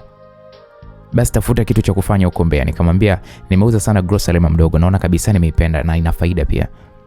Akaniambia sawa, ulizia mtaji na utafute mahali pazuri kabisa, unipe bei ya hiko chumba. Pia utafute nyumba ya kupanga ili nawe pia uwe na kwako sasa mpenzi. Nikasema sawa baby. Akaniambia utanipa report. Nilipeleleza kila kitu, japo sikumuuliza mama mdogo, maana huwa anahoji sana. Basi nikajua pale mtaji shingapi, biashara jinsi ya kuanzisha hivi na hivi. Nikatafutiwa pale chumba mitaa ya Soweto na dalali moja hivi cha grocery. Nilienda pale kuangalia. Bahati nzuri kulikuwa kuna grocery pia, na mwenye grocery alikuwa anataka kuuza kila kitu. Yeye anahamia Zambia. Mimi nilipagawa. Kulikuwa na friji la TBL kubwa tu. Kulikuwa kuna viti vya kutosha, counter nzuri, crate za kutosha, mpaka grass pia, TV, dish, yani full kabisa. Na chumba ni kikubwa, kina choo kikubwa tu nani. Chooni kuna jaba kubwa tu na ndoo pia, maji full, maana iko choo cha kuflash na bomba lipo pia. Nikaitiwa pale na aliyekuepo akapiga pale mahesabu ya kila kitu, ila glasi na ndoo za bafuni pia opener. Alisema kwamba ananipa tu ofa, nikamwambia okay sawa. Niliondoka nikamwambia kesho na kutafuta, japo nisha piga mpaka mapicha kibao tu chumba na vitu vyake. Nikamtumia WhatsApp Fred, akaona akasema pazuri baby. Nikamuelekeza kila kitu, akasema okay poa, kesho na kutumia pesa umlipe na ukalipe kodi, ila hakikisha tu unaandikisha na mkataba na mwenye nyumba sawa. Nikasema sawa. Akasema tutamlipa miezi 6 kwanza. Nikamwambia asante baby. Akasema usijali my love, jitahidi tu uwe makini usidanganyike huko. Nikamwambia okay sawa. Kwa nilimpigia mama nikamuelekeza kila kitu kuhusu Fred na mke wake. Mama akaniambia sasa kama umeona uishi huko ni vema. Nikamwambia okay sawa mama, ila tafuta njia umwache huyo Fred, ni hatari mme wa mwanangu. Hata kama ametusaidia lakini atakuharibia maisha, utakosa mume. Nikamwambia okay mama, nimekuelewa. Basi Fred alituma pesa, nikalipia hapo. Nilikuwa nimepata shoga mmoja hivi mitaa ya kwa mama mdogo, ndiye ambaye nilikuwa naenda naye, anaitwa Flora, huyo shoga yangu mpya wa Mbeya. Basi tukafanya pale usafi wa maana tuna, kisha tukaenda kulipia kwa mwenye nyumba, maana alikuwa hakai mbali na hapo. Tukaandika pale mkataba, nikanunua pale makufuri ya magetini rasmi. Sasa nikawa nina grocery sasa, bado pesa ya vinywaji. Kwa niliongea na bebe, akaniambia kesho kutwa atanitumia vinywaji. Nikasema okay sawa. Dalali alinitafutia kanyumba, kana vyumba viwili, sebule, pia jiko na self, japo kuna choo cha nje ila ndani ya fence. Kuna vijumba kama hivyo viwili tu na geti lake. Nilipapenda. Kuulizia kodi ni laki kwa mwezi. Nikamwambia bebe, akasema sasa atalipa pia miezi 6. Nikasema sawa. Akasema sasa itabidi uanze na kitanda na godoro pamoja na jiko na vyombo. Bibi sawa. Nikasema sawa. Akasema nitakutumia pesa yote na vinywaji. Nikasema okay sawa. Tulirudi kwa mama mdogo na Flora. Nikamweleza kwamba mimi naondoka kesho kutwa nikatafute maisha ya mama mdogo. Mama mdogo alikuwa na mashaka, lakini nilimdanganya akakubali. Nilikaa pale siku 2, pesa ilitumwa, nikaenda pale kununua kila kitu kama tulivyokuwa tumepanga. Na pia nikalipa kodi ya nyumba, na siku inayofuata nikahamia kwangu mitaa ya Soweto. Kwa nilifungua grocery. Nikaanza biashara.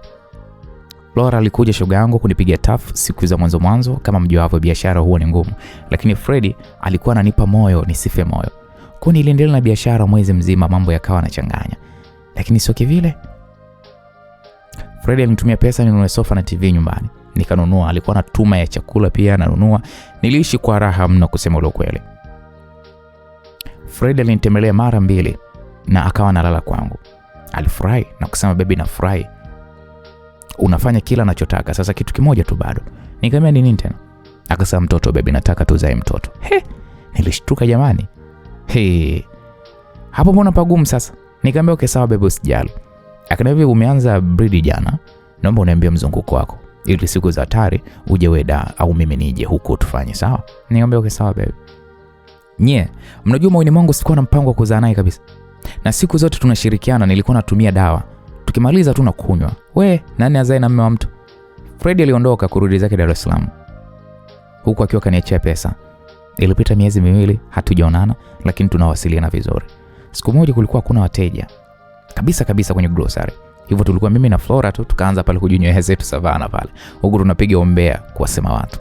Mara tukapigiwa simu na shoga yake na Flora.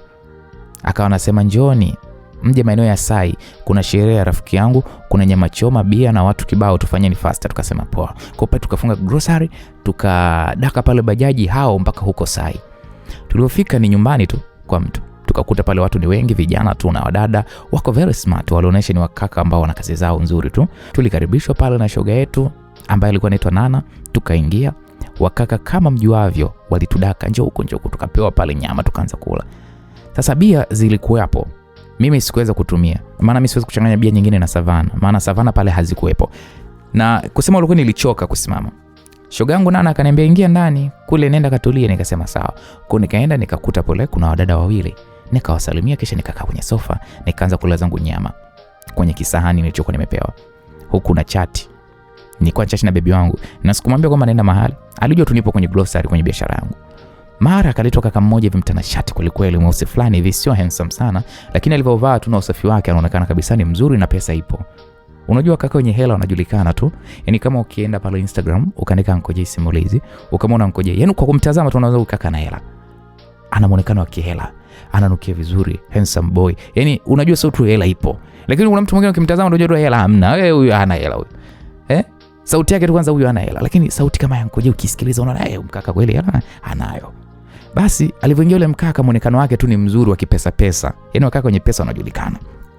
Akasalimia pale. Akakaa jirani na mimi yule kaka. Akaletiwa pale kisahani cha nyama na dada mmoja hivi ambaye simfahamu. Yule mkaka akaulizwa pale kinywaji. Akakitaja. Iko kinywaji hakikuwepo. Akasema basi tukanunulie Hennessy. Unajua nilimtazama mara 2 kwanza nikakausha kimya. Akatoa pale wallet akahesabu mapesa yake akampa yule mdada. Maana Hennessy ni bei jamani. Yule dada akaondoka. Yule mkaka aliendelea pale na simu yake na mimi niko Facebook huko muda huo na simu jamani. Nana alikuja. Alivyomuona yule mkaka akamsalimia. Hey, bosi Abu, karibu. Sasa hapo ndo nikajua kumbe mkaka anaitwa Abu. Yule kaka akasema asante za wewe. Mimi niko poa tu.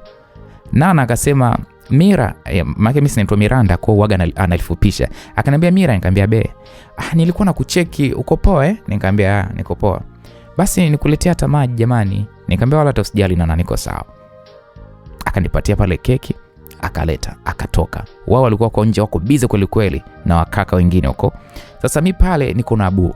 Abu akaniambia mambo. Nikamwambia poa. Mbona wewe hunywa unaumwa? Nikamwambia hapana. Shida nini? Kinywaji changu hakipo nachotumia. Unakunywa nini? Savana. Okay. Alinijibu hivyo yule Abu, kisha akaendelea kuwa busy na simu yake. Akarudi yule mdada na Hennessy pale na glass. Mara Abu akamnongoneza kitu sikioni, akatoa tena pesa akampa. Yule dada akaondoka na baada ya muda akarudi na nusu katoni 2 za Savana. Nikaikoa pale mimi mbwa. Nikasema Abu asante, akaniambia usijali enjoy. Nikamwambia okay sawa. Kwa pale nilianza kunywa taratibu huku Abu akiona nisemesha. akinionyesha vitu kwenye simu yake. Kwa tukajikuta kama tumezoeana fulani, lakini wadada wengi walikuwa wanakuja pale mara kwa mara kuongea naye. Mara mnongoneze nini, mara sijui acheke mara hivyo. Kwa tulikaa, mimi nilipochoka sana, maana nishaanza kulewa sasa. Abu alifuata na mdada mmoja hivi akatoka naye nje. Mimi nikabeba pale savana zangu 6 zilizobaki, nikamwambia Flora tuondoke, akasema poa. Hao tukatoka zetu tukaondoka mpaka kwangu. Tulifika kwanza tukajitupa kitandani. Mara simu yangu iliita kucheki namba ngeni. Mimi mpaka nikajiuliza nani. Nikapokea, nikasema halo. Upande wa pili nikasikia, Miranda, una tabia mbaya, mbona umeondoka bila kuaga? Nikamwambia samahani, wewe nani? Mimi ni Abu. Sorry, haukuwepo jamani, na nimechoka, nikaona okay bora tu nirudi nyumbani. Poa basi, kwani unaishi wapi? Soweto. Mita gani? Basi hapo nikamwelekeza yule mkaka. Akasema kesho naweza kukuona? Nikamwambia ndio, anapatikana grocery kwangu. Wapi grocery kwako? Basi nikamwelekeza. Akasema mita hiyo naijua, nitakuja. Nikamwambia okay poa. Uweze amini, kesho yake Abu alitia timu pale grocery. Aliagiza pale vinywaji, akaninunulia na mimi na watu wengine waliokuwepo pale. Akaacha pesa nyingi tu, maana mimi na Flora tulikuwa tumenunuliwa mno. Yeye alikunywa Henken tu, sikuwa na Hennessy. Abu nyie alikuwa ni mteja sana, kila siku alikuwa ni lazima aje. Nilimuuliza Nana kuhusu Abu, akasema ni bosi wao, japo kijana mdogo, wanafanya naye kazi TBL. Akasema akikutaka usilaze damu shogangu, huyu mkaka ana pesa hatari, ankojei mwenyewe haoni ndani. Nikasema okay poa. Basi Jumamosi moja Abu alikuja. Akasema naomba ukifunga tuone mahali tukacheze muziki kidogo. Nikamwambia wapi? Wapi huko tukacheze muziki? Akaniambia City Lounge. Nikasema poa. Basi siku hiyo hapakuwa na wateja sana. Hivyo mida ya saa 5 tu nilifunga, na siku hiyo Flora alikuwa yuko kwa bwanake. Hivyo nikamwambia Abu anipeleke nyumbani kwangu kwanza nikaoge nibadilike njoo twende. Akasema sawa. Kwa nilienda naye nyumbani, nikamwacha pale sebleni, mimi nikaoga, nikavaa pale hot pant changu mwenyewe kifupi hivi kikaptula na kitop ile kidisco disco. Sasa unajua ile club nishakuwa mjanja tena sana tu. Niliziachia pale nywele zangu mwenyewe nikajiremba, kisha huyo nikatoka sasa. Abu kwanza aliniangalia. Akaniambia umependeza sana Mira. Nikamwambia asante. Mtoto uko nyuma mbona majanga. Mimi nikacheka, tukatoka mpaka kwenye gari yake mpaka disco. Jamani, Abu anafahamika hatari. Anasalimiwa mno tena kiheshima. Mie bichwa tundo hilo, niko na bosi mtoto, utaniambia nini? Nilienjoy hiyo siku na kijana mwenzangu, nilijiachia, na ukiongezea na pombe nililewa.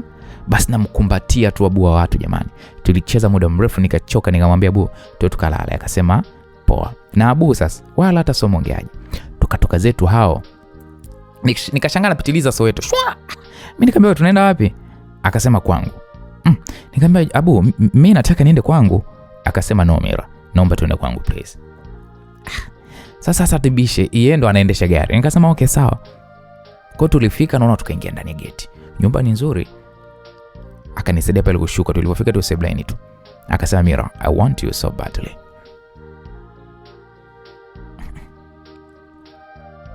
Unajua mimi nilimtazama. Huku nikawa nawaza vizungu tena. Nikamwambia akasema nakutaka sana. Unanichanganya sana wewe mtoto, naomba wewe wangu. Hapo anaongea huko alishaanza kunichojua nguo mwilini mwangu. Mwili ulichemka sana. Mimi kwanza nilisisimka, maana hata kwa Freddy sisimkagi wala nini. Maana tunafanyanaga tu. Nilimwacha Abu endelee pale, alinitoa zote. Sasa naye akatoa ni Abu ndo alivyo. Nikiwa namshangaa mashine jamani, mara simu yangu iliita kwenye pochi. Abu akasema achana nayo. Nikamwambia labda rafiki yangu. Abu akasema rafiki yako sasa hivi saa 9 saa hizo usiku.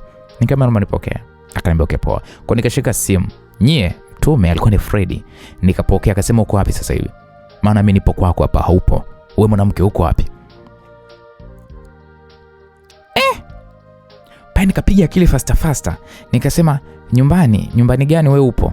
Maana mimi nipo ndani nimelala.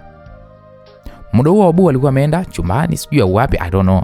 Ila aliniacha pale mimi niongee na simu. Freddy akasema hapa kwako Soweto. Nikamwambia Freddy uko sawa wewe?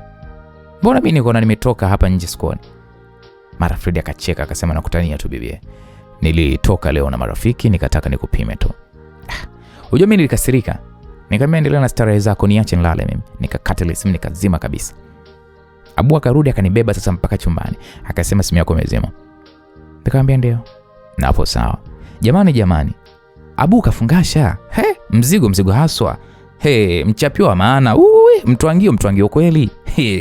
nitawezana kweli na huyu kijana? Jamani, nilinyonywa kila sehemu mpaka chumvini jamaa alizama. Kitu ambacho sijai kufanyiwa. Nilipewa penzi tamu sijapata kuona. Abu mtamu nye. Anajua kusaga kitumbua nye. Abu ananichanganya mwenzenu. Nilikuwa kama vile nimetoka jela naweza nikasema. Nilikuwa kama nimetoka jela jamani, kama sikuwahi kufanya mapenzi. Nilikuwa na hamu kama zote, lakini Abu alinisugua, alinisuza haswa, alijua kunikonga nyoyo, alinitoa upwilu wote. Jamani tulipeana haswa, maana na mimi pia sikuwa nyuma. Nilijituma haswa jamani, mapenzi matamu nye hatari. Kwa tulipeana pale raha masaa. Yaani tulienda raundi kama 4. Jamaa yuko fit bala. Yule ukimwona alivyokuwa mpole uwezi amini. Kama ndo anakamia show hivyo. Na mashine yake ni tamu ya moto, inasugua hatari. Tulala zetu pale, na baada mimi kuchoka sana, asubuhi ilibidi niamke, lakini Abu sikumuona. Kwanza nikawasha simu nikampigia. Akaniambia amewahi kazini, atakuja mida ya saa 9 hivi anikute. Nikamwambia okay sawa. Kwa nilibaki pale nikiwa nimepumzika. Mara Fred naye akanipigia simu. Mimi nikachukua nimenuna. Sikupokea. Akatuma message akasema baby, mbona upokee simu? Naomba pokea mama. Nikamwambia niache bana. Nataka kukutumia pesa sasa, upokee simu nitajua unataka kiasi gani. Nilishtuka kusikia pesa lakini nikajikaza. Nikamwambia sitaki, unanitesa. Nisamee baby wangu, sirudi. Nikamwambia haipigi. Kweli akapiga tukaongea. Akasema ananitumia pesa nikanunue mchele na pesa ya sabuni pia. Nikamwambia okay asante. Nilikata simu. Fred kweli alituma pesa. Nilifurahi, nikamka nikaingia bafuni. Bafu safi lakini kuna mafuta yale ya kike yapo. Nikashtuka, ina maana kwamba Abu anatumia mafuta ya kike au ni vipi? Nikaoga zangu nikarudi chumbani. Akili kaniambia mchunguze, yani mchunguze mule ndani. Basi nikaanza pale kuchunguza kabatini, nikaona nguo za Abu. Lakini kuna drawer moja hivi ilikuwa ina nguo zake za ndani. Kwa ndani kabisa kuna mfuko mwingine. Nikauchukua ile mfuko nikakuta chupi za kike. Maana nikajiuliza Abu ameoa au? Nikajikaza nikapekua, nikakutana na kitube hivi kimeandikwa KY. Hiki si wanatumiaga kwenye mambo ya Sodoma na Gomora. Sasa kwa Abu kinafanya nini? Abu anaonekana muuni huyo. Kwanza nilivaa nikampigia nikamwambia Abu, mimi naenda nyumbani maana lazima nikafanye usafi grocery. Akasema nao nisubiri nakuja sasa hivi, nipo njiani. Nikamwambia okay sawa.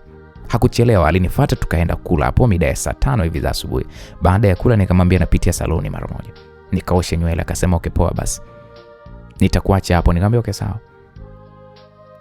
Kwa tukaenda saloni anayoendaga. Akanishusha, akasema poa basi baadaye nitakuja. Nikamwambia okay poa. Jamani, Abu hakuniachia hata 100. Kitu ambacho kilinishangaza sana. Yaani kanitumia na wanasema eti ana hela, lakini hata 100 hana. Au ananipima nione kama mimi napenda hela au okay, ngoja nipotezee. Nikapotezea, nikafumua pale weaving, nikaosha pale nywele, kisha nikashonia weaving lingine, nikabandika pale kucha, nikachukua boda mpaka nyumbani, nikabadili nguo, kisha nikaenda kwenye grocery. Hapo na chati na Freddy tu. Pamoja na kuona yale, sikuweza kumwacha Abu. Unajua kwa sababu gani? Penzi lake ni tamu mno. Kwa niliendelea mapenzi na Abu, lakini ghafla alianza tabia ya kupenda kulala kwangu. Yaani anapenda sana kulala kwangu. Na kwake alikuwa hanipeleki tena. Nikawaza kwa nini imekuwa hivi? Maana mara nyingi anaweza kanipigia simu usiku saa 6 au saa 5. Nikiwa nishafunga anasema anakuja. Nampokea kwa sababu ni mtamu.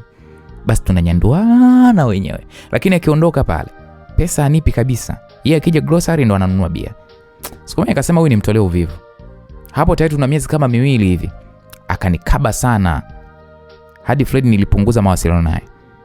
Maana karibu kila siku anakuja nyumbani kwangu kulala. Hivyo tukawa tunagombana tu na Fred. Nikajua labda Abu ndo anaweza kuwa mume wangu huyu. Maana aliniambia kwamba hana mke. Siku hiyo alikuja mchana, nikamwambia humu ndani bwana nimeishiwa chakula baby. Na sina pesa, sijui unanisaidiaje. Hapo namtega Abu akasema, "Baby, mbona jana mauzo yalikuwa ni mazuri tu?" Nikamwambia, Abu, wewe ni mpenzi wangu, si ndio?" "Ndio." Nikamwambia, "Hivi mimi nakula pombe? Navaa pombe? Saluni naenda na pombe?" "Hapana baby." Nikamwambia, "Sasa mbona ujiongezi?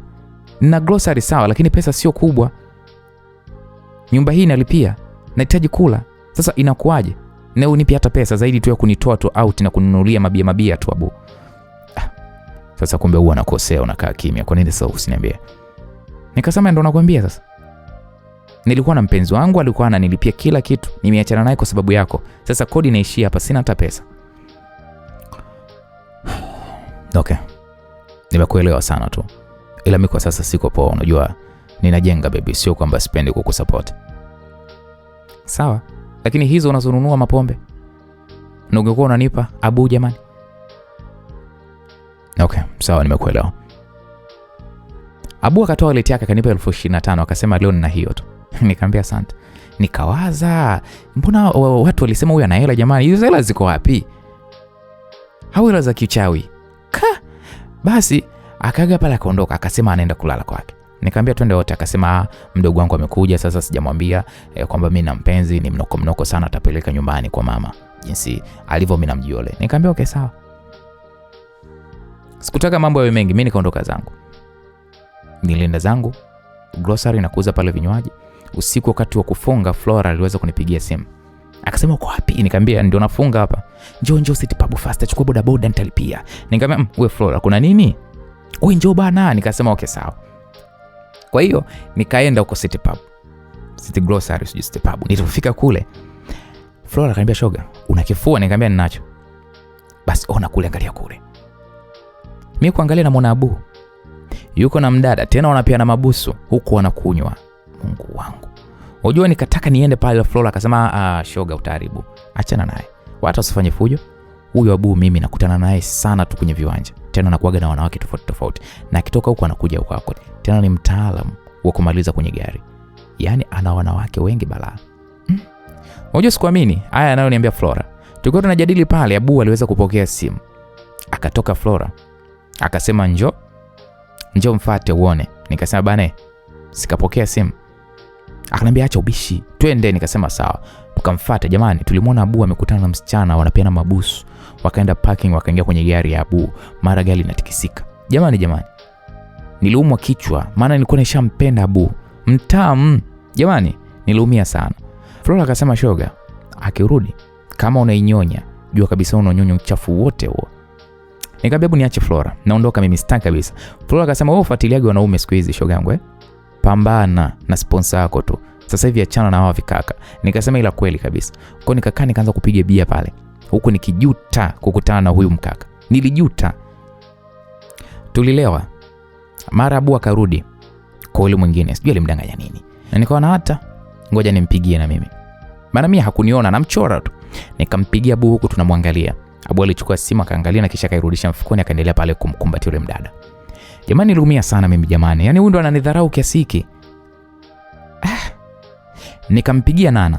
Nilimchamba kwa kuniambia eti yule ndo bosi, sijui bosi wake, sijui ametulia, sijui. Nilimchamba Nana. Nana akasema shoga nisamee, nilijua ukiwa naye nitakuwa napewa vinafasi vya upendeleo jamani, lakini bosi anapenda sana wanawake huyo dia. Nikamkatia simu Dwilu. Nilihuzunika sana. Niliendelea kunywa na baada ya kulewa nilimfuata pale Abu nikamsalimia. Lakini Abu unajua alinifanya kama anijui vile.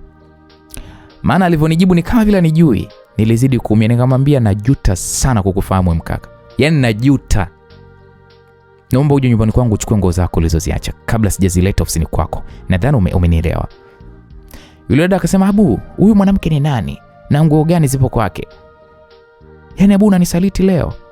Tunatimiza miaka 4 ya ndoa yetu. Umeniambia nitoke da nije huku tuwe pamoja. Kumbe na ulitaka nione haya Abu. Mimi nikasema kumbe wewe ndo mke. Sikuwahi kujua hata kama ameoa. Na dada, mnuse mume wako hilo dudu lake. Utasikia alichokuwa anakifanya muda mchache kwenye gari yako alivyojifanya anapokea simu. Alo Abu, wewe ni mchafu kaka, hufanani. Abu sasa hapo akanyanyuka akataka kunipiga. Mke akanyanyuka akasema ukimgusa huyo dada ndio utanijua mimi ni nani. Unanisikia wewe, mguse uone. Uwezi amini hapo Abu alinywea. Mimi nikaondoka zangu na Flora wangu, hao tukarudi nyumbani. Jamani, nililia njia nzima. Kwanza nilikuwa najuta. Nilikuwa nagombana na Fred wangu kwa sababu ya huyo malaya wa kiume. Nililia sana. Baada ya hayo nikarudisha majeshi kwa nguvu zangu zote kwa Fred, mpenda Firigisi wangu. Nikaona mnyenyekea hatari asikwambie mtu. Akanitumia kodi zote nikalipia. Akanitumia pia pesa matumizi. Nikafurahi sana. Mwezi ulikatika. Nguo za Abu nilizitia kiberiti, nilizichoma moto. Sikutaka tena wanaume wa kaka. Nikasema hapa nifanye maisha. Nilijitahidi sana kutunza pesa. Pia mama nilikuwa namtumia. Hivyo ikawa ni Freddy tu, mimi na Freddy. Ndo akawa mtu wangu Freddy tu. Sasa siku moja Freddy alinipigia simu akaniambia anakuja wapi Iringa. Hivyo niende Iringa kesho kutwa yake. Nakataaje sasa? Nikakubali. Kesho yake alinitumia nauli na pesa ya saluni. Maana niliomba nikaenda zangu saluni, nikajipamba mie. Nilimwomba Flora anisaidie pale grocery siku ambazo mimi nitakuwa sipo. Flora alikubali, kwa niliwahi pale na gari za daa. Nilifika mapema sana Iringa, nikaenda Iringa mjini hoteli alikokuwa amenielekeza. Niliingia pale, nikajieleza kwa dada wa reception, maana Freddy alisema watakuwa kwenye kikao. Yule dada akasema, "Nimeambiwa kwamba utakuja." Kwa hiyo akanipa funguo, nikaenda chumbani.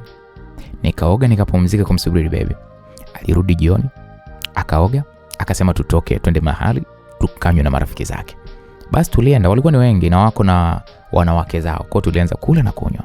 Sasa katika stories hapa na pale ikaonekana, ndo nikaja kugundua walikuwepo Iringa pale wiki nzima. Wiki nzima kumbe mpita huko pale.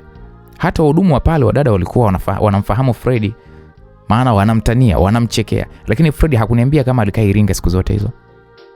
Nikaliwekea lile moyoni. Lakini lilinisumbua sana. Kama wenzio hapo na mademu, yeye alikuwa pale peke yake kweli. Nikaona acha nizungumze. Nikajenga urafiki na msichana mmoja hivi, demu wa rafiki zake. Tulikuwa pale tunakunywa, wao walitangulia kulewa. Mimi nikamwambia yule dada, nisindikize chooni. Kwa ile akanisindikiza, nikamwoja. Akaniambia, shogangu bwanako muhuni, yeye alikuwa na kidemu toka da. Kikakaa siku 2 kikaondoka, tena kibaya. Akaanza kuchukua mabaamedi. Sumemwona dada mmoja hivi aliitwa. Hakuja, mnene hivi mweusi. Nikasema ndio. Yule sasa ndo alikuwa na Freddy juzi. Na jana walilala wote hotelini pamoja. Jamani niliumia. Na Iringa ndo pamoto, magonjwa. Mpaka nikaogopa sasa jamani, nyie wanaume. Karudi walipokaa. Mimi nikanywa kidogo, nikajifanya kama nimelewa sana hivi. Freddy nipeleka hoteli, sikutaka kumuuliza, maana nipo kimaslahi. Hivyo tulilala bila hata kugusana, maana nilijifanya sijitambui. Yani nilijifanya kama vile nimelewa, niko chakari. Kesho yake aliondoka akasema anaenda kikaoni, mimi nikabaki room. Lakini akili yangu yote ilikuwa ipo kwenye matendo ya Freddy. Akiwa huko Freddy alinipigia simu. Akasema baby, kesho nahitajika Dar es Salaam haraka, kuna dharura. Hivi inabidi niondoke leo jioni. Wewe utalala hapo, kesho uondoke, ila ticket ukate leo, sawa? Nikamwambia okay sawa. Nakuja basi sasa hivi. Nikamwambia okay sawa. Baada ya muda akaja akataka nimpe kimoja. Vile hana dudu kubwa, nilijijaza pale mate, akateleza tu ili hata asinichubue. Nikampa pale kimoja na mauno juu, kisha akaoga akaondoka zake. Aliniachia pesa, japo sio nyingi sana. Kama kawaida nikajua vile shanilipia nyumba, haina shida. Nilibaki pale mida ya saa 1 hivi, nikaamua kwenda kukata tiketi sasa. Kwa nilielekezwa kampuni ya gari nzuri, hivyo nikafika pale, sikukuta mtu. Nikakana, baada ya muda akaja mkaka mmoja hivi mrefu maji ya kunde. Ana mwili fulani hivi mzuri. Huyu kaka sura yake jamani, ni mzuri huyu kaka. Kwa nikajikuta namwangalia, sijui ndo uhuni au ndo nini, lakini tu moyo wangu ulitetemeka juu yake. Akaniambia, karibu dada, nikusaidie nini? Nikamwambia nataka wanaokatisha tiketi. Akasema okay, nimefika. Unakata tiketi za kwenda wapi? Nikamwambia Mbeya. Akasema kuna magari mengi sana ya Mbeya. Kuna la saa 12, kuna la saa 12:30, kuna la saa 1, kuna la saa 1:30. Kwa akawa anaendelea, nikamwambia nipe la saa 12:30. Yule mkaka akasema okay sawa, jina lako nani? Nikamtajia, akaandika, akasema naomba namba yako ya simu. Nikamtajia, akaandika pale, nikamlipa pesa. Kisha mimi nikaondoka. Jamani, mkaka mzuri vile, lakini ndo anakatisha tiketi. Ila mzuri jamani. Sasa nikawa nawaza atanipa nini jamani? Mtu mwenyewe mkatisha tiketi. Okay, achana naye. Nikajiambia hivyo, achana naye. Kwa nikarudi room nikalala. Asubuhi niliwahi pale ofisini kwao, lakini sikumkuta yule kaka. Unajua nilijishangaa eti nimehuzunika jamani kutoka kumkuta. Basi nilipanda basi tayari kwa ajili ya safari. Tulianza kuondoka. Tukafika sehemu gari lisimama. Mimi nasinzia zangu, ndo nikashtuka. Naamshwa. Dada, naomba tiketi yako. Kuangalia, ni yule mkaka. Eti nilijikuta najisikia furaha. Moyoni nilijikuta na furaha mpaka nikampatia ile tiketi, akaiangalia, kaeka alama pale, akanirudishia. Jamani, nilitamani muombe hata namba yake ya simu, lakini aibu, naombaje? Aliendelea na kazi yake tu, akamaliza, akakaa pale mbele kwa dereva. Kule tulipofika Mafinga akashuka. Jamani, nilihuzunika sana. Kwa safari iliendelea, lakini yule kaka alikuwa yuko kichwani mwangu. Nikafika sasa Mbeya. Niliingia ndani kwangu, nikaoga, nikaenda zangu grocery. Mara message ikaingia katika simu yangu. Nilifungua ile message, ilikuwa imeandikwa hivi: mambo, pole na safari. Mimi nikajiuliza huyu nani, mbona namba ngeni? Unajua nilijiuliza. Asa mimi nikamjibu, nikamwambia nani mwenzangu? Akanijibu nashukuru tu umefika salama. Mimi nikaona okay, acha nimpigie kwanza. Nikapiga ile namba, ikaita ikupokelewa. Mpaka ikakata. Sasa huyu nani, mbona pokei simu? Nikajisemesha pale. Huyu nani? Mara simu yangu ikaanza kuita. Ni ile namba. Ikanibidi nipokee. Akasema acha uoga Miranda. Mtu anakujulia hali unaanza maswali kama vile polisi bwana. Hii sauti ilikuwa nene hivi. Yaani kama naifahamu. Kwanza nikacheka, nikamwambia, "We, namba imekuja bila jina jamani, lazima nikuulize." Ni kweli na najua huna namba yangu, lakini mimi ni mtu mzuri tu kwako, wala sina nia mbaya. Ukiniambia wewe ni nani ndo nitapata amani. Mimi ni yule mkatisha tiketi wa Iringa. Kwanza moyo wangu lilipuka kufanya pa. Nikamwambia kumbe tukiacha namba si wateja waga mnachukua ndio mnaanza kutupigia Hapana Miranda, mimi nimekupigia wewe tu. Kwa nini? Umeanza maswali tena. Sinataka kujua jamani. Hata mimi sijui, nimejikuta tu nikachukua namba ya mteja nikakupigia. Haya bana. Niambie lakini. Sina usemi. Mimi ninayo ya kuyasema. Tena mengi sana, lakini naomba nikupigie mida ya saa 4 hivi za usiku kama utaweza kujali. Na kama shemeji atakuwa yupo. Okay, sawa, piga tu. Na okay, asante. Nye, ukakata simu. Jamani nilifurahi.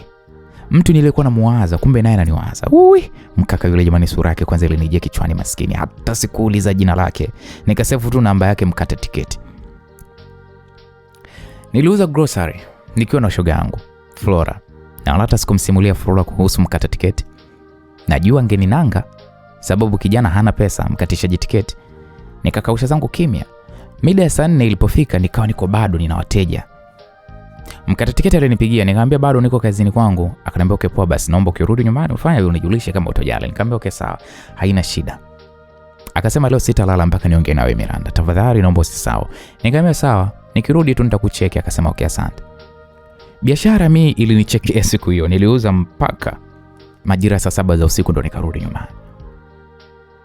Nilioga pale nikaingia kitandani, mara message ikaingia. Umeshalala mtoto mzuri? Umesahau kunitafuta jamani. Haya, lala unaona, lakini mimi sitolala mpaka asubuhi maana sijaongea na wewe. Kwanza nilitabasamu baada ya message ya mkata tiketi kuingia. Nikamjibu, nikamwambia nilikuwa sijalala bado ila ndo ninaingia kitandani sasa hivi. Pole sana, sasa mbona unalala kesho jamani? Nikacheka sana, akasema naona umechoka. Nikiongea unaweza nielewa kweli? Nikamwambia niambie tu nitakuelewa. Okay, ngoja basi ninywe kwanza maji nijiandae ukiyasema. Nae. Mimi nilicheka tu na baada ya muda kidogo akapiga akaanza pale kuongea. Akasema Miranda. Nabe.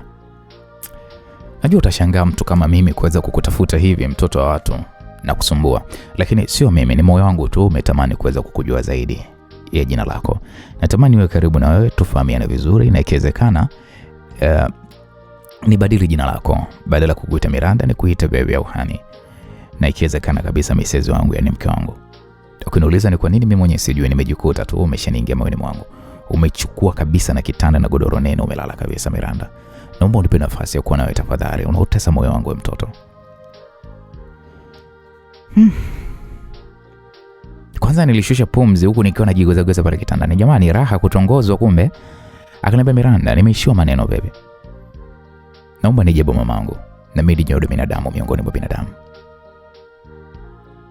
Hapo mimi jibu langu nilishalijua. Lakini nilitaka tu nimzungushe kidogo jamani. Nisikubali haraka awe. Nikamwambia kwanza wewe unanijua jina. Lakini wewe jina lako mbona mimi silijui unaitwa nani? Naitwa Nasr Abdulaziz. Kumbe Muislamu jamani, sasa itakuwaje? Hapo unajua nilijiuliza itakuwaje? Mtu mmoja Muislamu. Nasr akaniambia anasubiri majibu yangu. Nikamwambia bwana nipe muda nitafakari kwanza. Mami, hiyo njia kunikatalia mimi. Kwa nini unataka kunitesa? Mimi najua jibu nalo hapo. na kwamba nami nipe nafasi ya kuwa mpenzi wako na kuahidi hutojutia, nitakupenda kila siku zaidi ya jana. Nasri, wewe uko Iringa, mimi naishi Mbeya, itakuwaje? Iringa nimekuja tu kutokana na kutokuwepo mfanyakazi hapa ofisini. Lakini mimi huwa niko ofisi za Mbeya na nina geto langu hapo Mbeya. Hivyo ni rahisi tu, ukitaka nije Mbeya na kuja haraka. Naomba uniambie kingine labda. Najua unatafuta sababu ya kunikataa mwenzio. Hivi hunionee hata huruma jamani Miranda? Naomba basi kesho nitakujibu. Na okay, sawa. Samahani lakini naomba nikuulize swali. Uliza. Wewe ni mrembo sana. Mzuri wa umbo, mzuri wa sura. Hivi uko single kweli mama? Nilikuwa naye mtu lakini alinidanganya. Hajaoa, kumbe kaoa, nikaachana naye. Hapo nilimjibu hivyo Nasri kutumia story ya Abu. Akaniambia kwa hiyo sasa hivi uko peke yako. Nikamwambia, asante Mungu wangu, naomba nafasi mama, sitokudanganya abadani. Najua sina pesa lakini kidogo changu nitashia na wewe. Sawa. Kesho jioni nitakujibu. Okay, sawa basi, nisikuchoshe baby wangu mtarajiwa, lala salama. Asante. Nawe pia. Hapo nikalala zangu, lakini uwezi amini msikilizaji, nilikuwa na furaha ya ajabu. Kulipokucha tu nilitumia message, umemkaje baby wangu? Na kutakia siku njema. Nikakausha. Mara ikatumwa vocha ya buku. Nikajiunga nikamtumia na mimi message. Basi tukachat karibia siku nzima. Yaani alitaka ajue kila nikifanyacho, ratiba zangu. Nikamwambia mimi nauza grocery. Hapo akaguna. Kwa tukaendelea na mawasiliano kama wiki 2 nzima. Akaniambia Jumamosi anakuja Mbeya. Wakati huo naendelea mawasiliano na Fred mjue. Jamani, sikumwacha sponsor wangu. Jumamosi ilipofika jioni Nasra alinipigia simu kunijulisha kwamba yuko tayari Soweto. Nikamwelekeza grocery akafika. Jamani, moyo wangu ulifurahi kumwona mkaka. Nikajikuta tu nimemkumbatia, nikamwambia wao. Nasra akaniambia kuna mtu alinimisi sana inaonesha. Mimi nikacheka. Hapo nipo na kikaptula changu mwenye na top na raba. Yeye ana t-shirt lake mwenye zuri tu na jeans na raba simple tu. Jamani kapendeza. Mimi namuona mzuri, sijui wengine wanamuonaje. Nikamwambia kaa hapa counter. No. Nakaa pale kwenye kona. Sitaki kukubania wateja wako. Mimi nikacheka. Basi niliendelea pale kuhudumia wateja. Nao waliokuwa wananitania pale ni wengi, mara wanishike mkono, mwingine kiuno, walevi hawa jamani. Basi Nasri aliagiza pale juice ya box nikampa na glass, ila akakataa akasema tu nimpe glass ya take away na nilikuwa nazo ambazo sijafungua. Nikampa kalipia akasema niagize chakula, nikaagiza tukala wote. Niliuza mpaka majira saa 5:30. Nikafunga kisha Nasri akaniambia twende kwake, kumbe naye anaishi Soweto pia, japo ni mbali na kwangu kidogo. Nikasema sawa, ila naomba tupitie kwanza kwangu nichukue nguo. Akasema poa. Kwa hiyo sasa tulipanda bajaji mpaka kwangu. Nikachukua pale nguo kwenye pouch, tukaondoka hadi kwake. Nasri alikuwa amepanga chumba na sebule. Sebuleni pale kuna sofa 2, TV ya kati flat na decoder. Ana jiko dogo tu la gesi na vyombo vichache. Akasema karibu sana, hapa ndo geto kwangu baby wangu. Nikamwambia asante. Kwa nikakaa pale, akaniambia twende chumbani bwana, kwani hujachoka? Nikamwambia nimechoka, natamani kuoga kwanza. Okay poa. Mimi pia natamani kuoga. Basi tukaingia chumbani tukabadili nguo. Mimi nilikuwa natamani sana kuona mshedede wa Nasri. Maana tangia utamu wa Abu nilianza kupenda mashine kubwa kubwa. Kwa hiyo nilitaka nimkadilie Nasri. Lakini Nasri hakutoa box. Hivyo sikuona mshedede.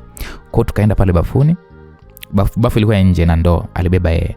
Bafu lao ni safi na maji yanatoka bomba la juu. Mara Nasri alitoa pale box. Nikamtazama.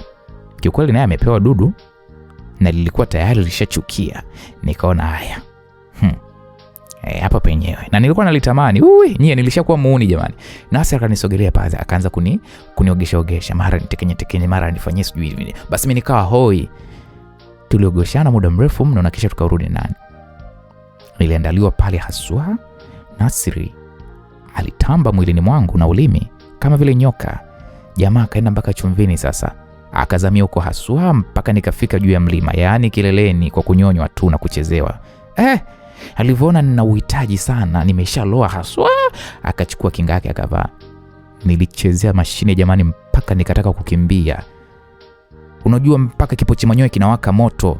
Maana ilikuwa ni utamu umepitiliza, baadaye mpaka na maumivu. Ni kama Nasri alinipania, lakini nilienjoy mno. Nilizidi kumpenda Nasri mno. Nikasahau, yani mpaka Abu mwenyewe nikamsahau. Tukalala pale.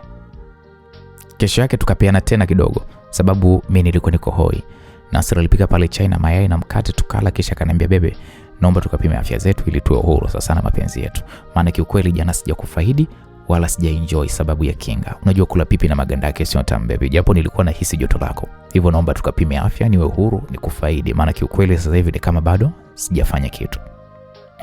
Mama we, mimi njia zangu jamani sio nzuri. Nimetembea na wanaume washenzi malaya kabisa, tena hata bila kinga. Nafanyaje? Maana afya yangu sijui kama iko salama au la. Maana wale wanaume nilopita nao jamani wazima kweli. Kwao nikakosa tajibu, niliogopa mno. Nasra akaniambia mbona unijibu bebe? Nikamwambia kwani wewe umenihisi mimi nimeathirika? No, sio hivyo bebe. Kwani una uhakika na afya yangu mimi bebe? Nikamwambia bwana mimi nakuamini Nasra. Asante kwa kuniamini, lakini naomba tukapime bebe, tuwe huru na mapenzi yetu. Bebe tuwe na amani, sababu mimi nakupenda sana na kinga siwezi kwako tena. Siwezi kutumia kinga. Sitaki kwanza kuitumia. Sasa niko na tafakari, simu iliita. Alikuwa ni Freddy na Nasra aliona sikupokea ile simu. Nasra akaniuliza mbona upokee? Nikamwambia ni msumbufu huyo.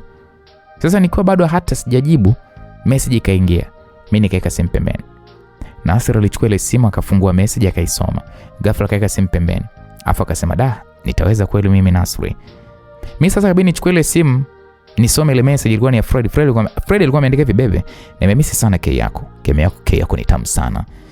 Ila ile siku hukunipa. Hebu tupange siku uje unipe bana. Alafu ingia WhatsApp nikupigie video call. Unionyeshe kidogo mambo yangu nikojoe kama kaida yetu bebe.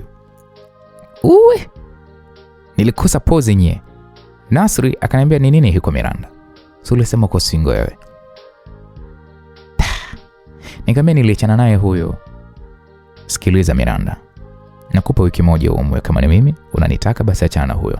Kama ni huyo basi achana na mimi. Ni sawa pia. Kama ni mimi unanitaka, sitaki uvae nguo za nusu tupu. Nataka unajistiri kila mahali uendapo. Na hiyo biashara yako, mimi ni Muislamu, sipendi kuuza pombe, ni haramu. Ukinichagua mimi jiandae kuiacha. Naomba vaa twende hospitali tukapime. Nikamwambia mimi nimekuja na suruali sasa. Okay, subiri hapo. Nasra akatoka na baada ya muda akarudi na dela jipya. Akanipatia nikavaa, tukaenda hospitali ya Aga Khan. Mimi natetemeka. Maana hapo nakumbuka uhuni wa Abu na Freddy. Leo naenda kuumbuka mie. Tukajieleza pale, wakatushauri. Mimi hapo ndo natetemeka, homa si homa. Yaani natilia huruma ukiniona. Tukapima pale, tunasubiri majibu sasa. Na baada muda tukaitwa na daktari. Akasema mna uhakika mnataka mchukue majibu kwa pamoja? Nasra akajibu ndio, sisi ni wapenzi. Muda huo mimi niko kimya tu, nasali kimoyo moyo, naomba toba zote kwa Mungu, yani anisamee. Daktari akasema, "Wewe dada, mara mwisho umepima lini?" Yaani kama vile sikuwa pale. Daktari akaniuliza tena, "Dada, naongea na wewe." Nikasema, "Daktari." Akasema, "Mara mwisho umepima lini?" Mungu wangu, unajua nilishtuka. Mbona daktari ananiuliza mimi au tayari nishaukwa? Nikasema mwaka jana. Hapo nilidanganya. Hiyo mwaka jana yenyewe sikupima. Akaniambia majibu yalikuwaje mwaka jana ulipopima? Nikamwambia daktari, mimi nilikuwa safi tu. Na hema, daktari akaangalia kwanza karatasi majibu, akaniangalia na mimi. Hapo natoka jasho kama vile nimemwagiwa maji. Daktari akaniambia, "Una tatizo lolote la kiafya kama pressure hivi dadangu?" Nyeu daktari jamani. Twende tu moja kwa moja direct mazana kwa mengi jamani. Daktari utaniwa kwa pressure daktari. Hebu tukutane sehemu ya pili tujue majibu yalikuwaje. Bwana, mzigo mtamu wa kuitwa mkata tiketi, simulizi kutoka kwake Lisa Mwala. Mimi naitwa Uncle J. Bwana tukutane sehemu ya pili mtu wangu. Bye bye kwa sasa.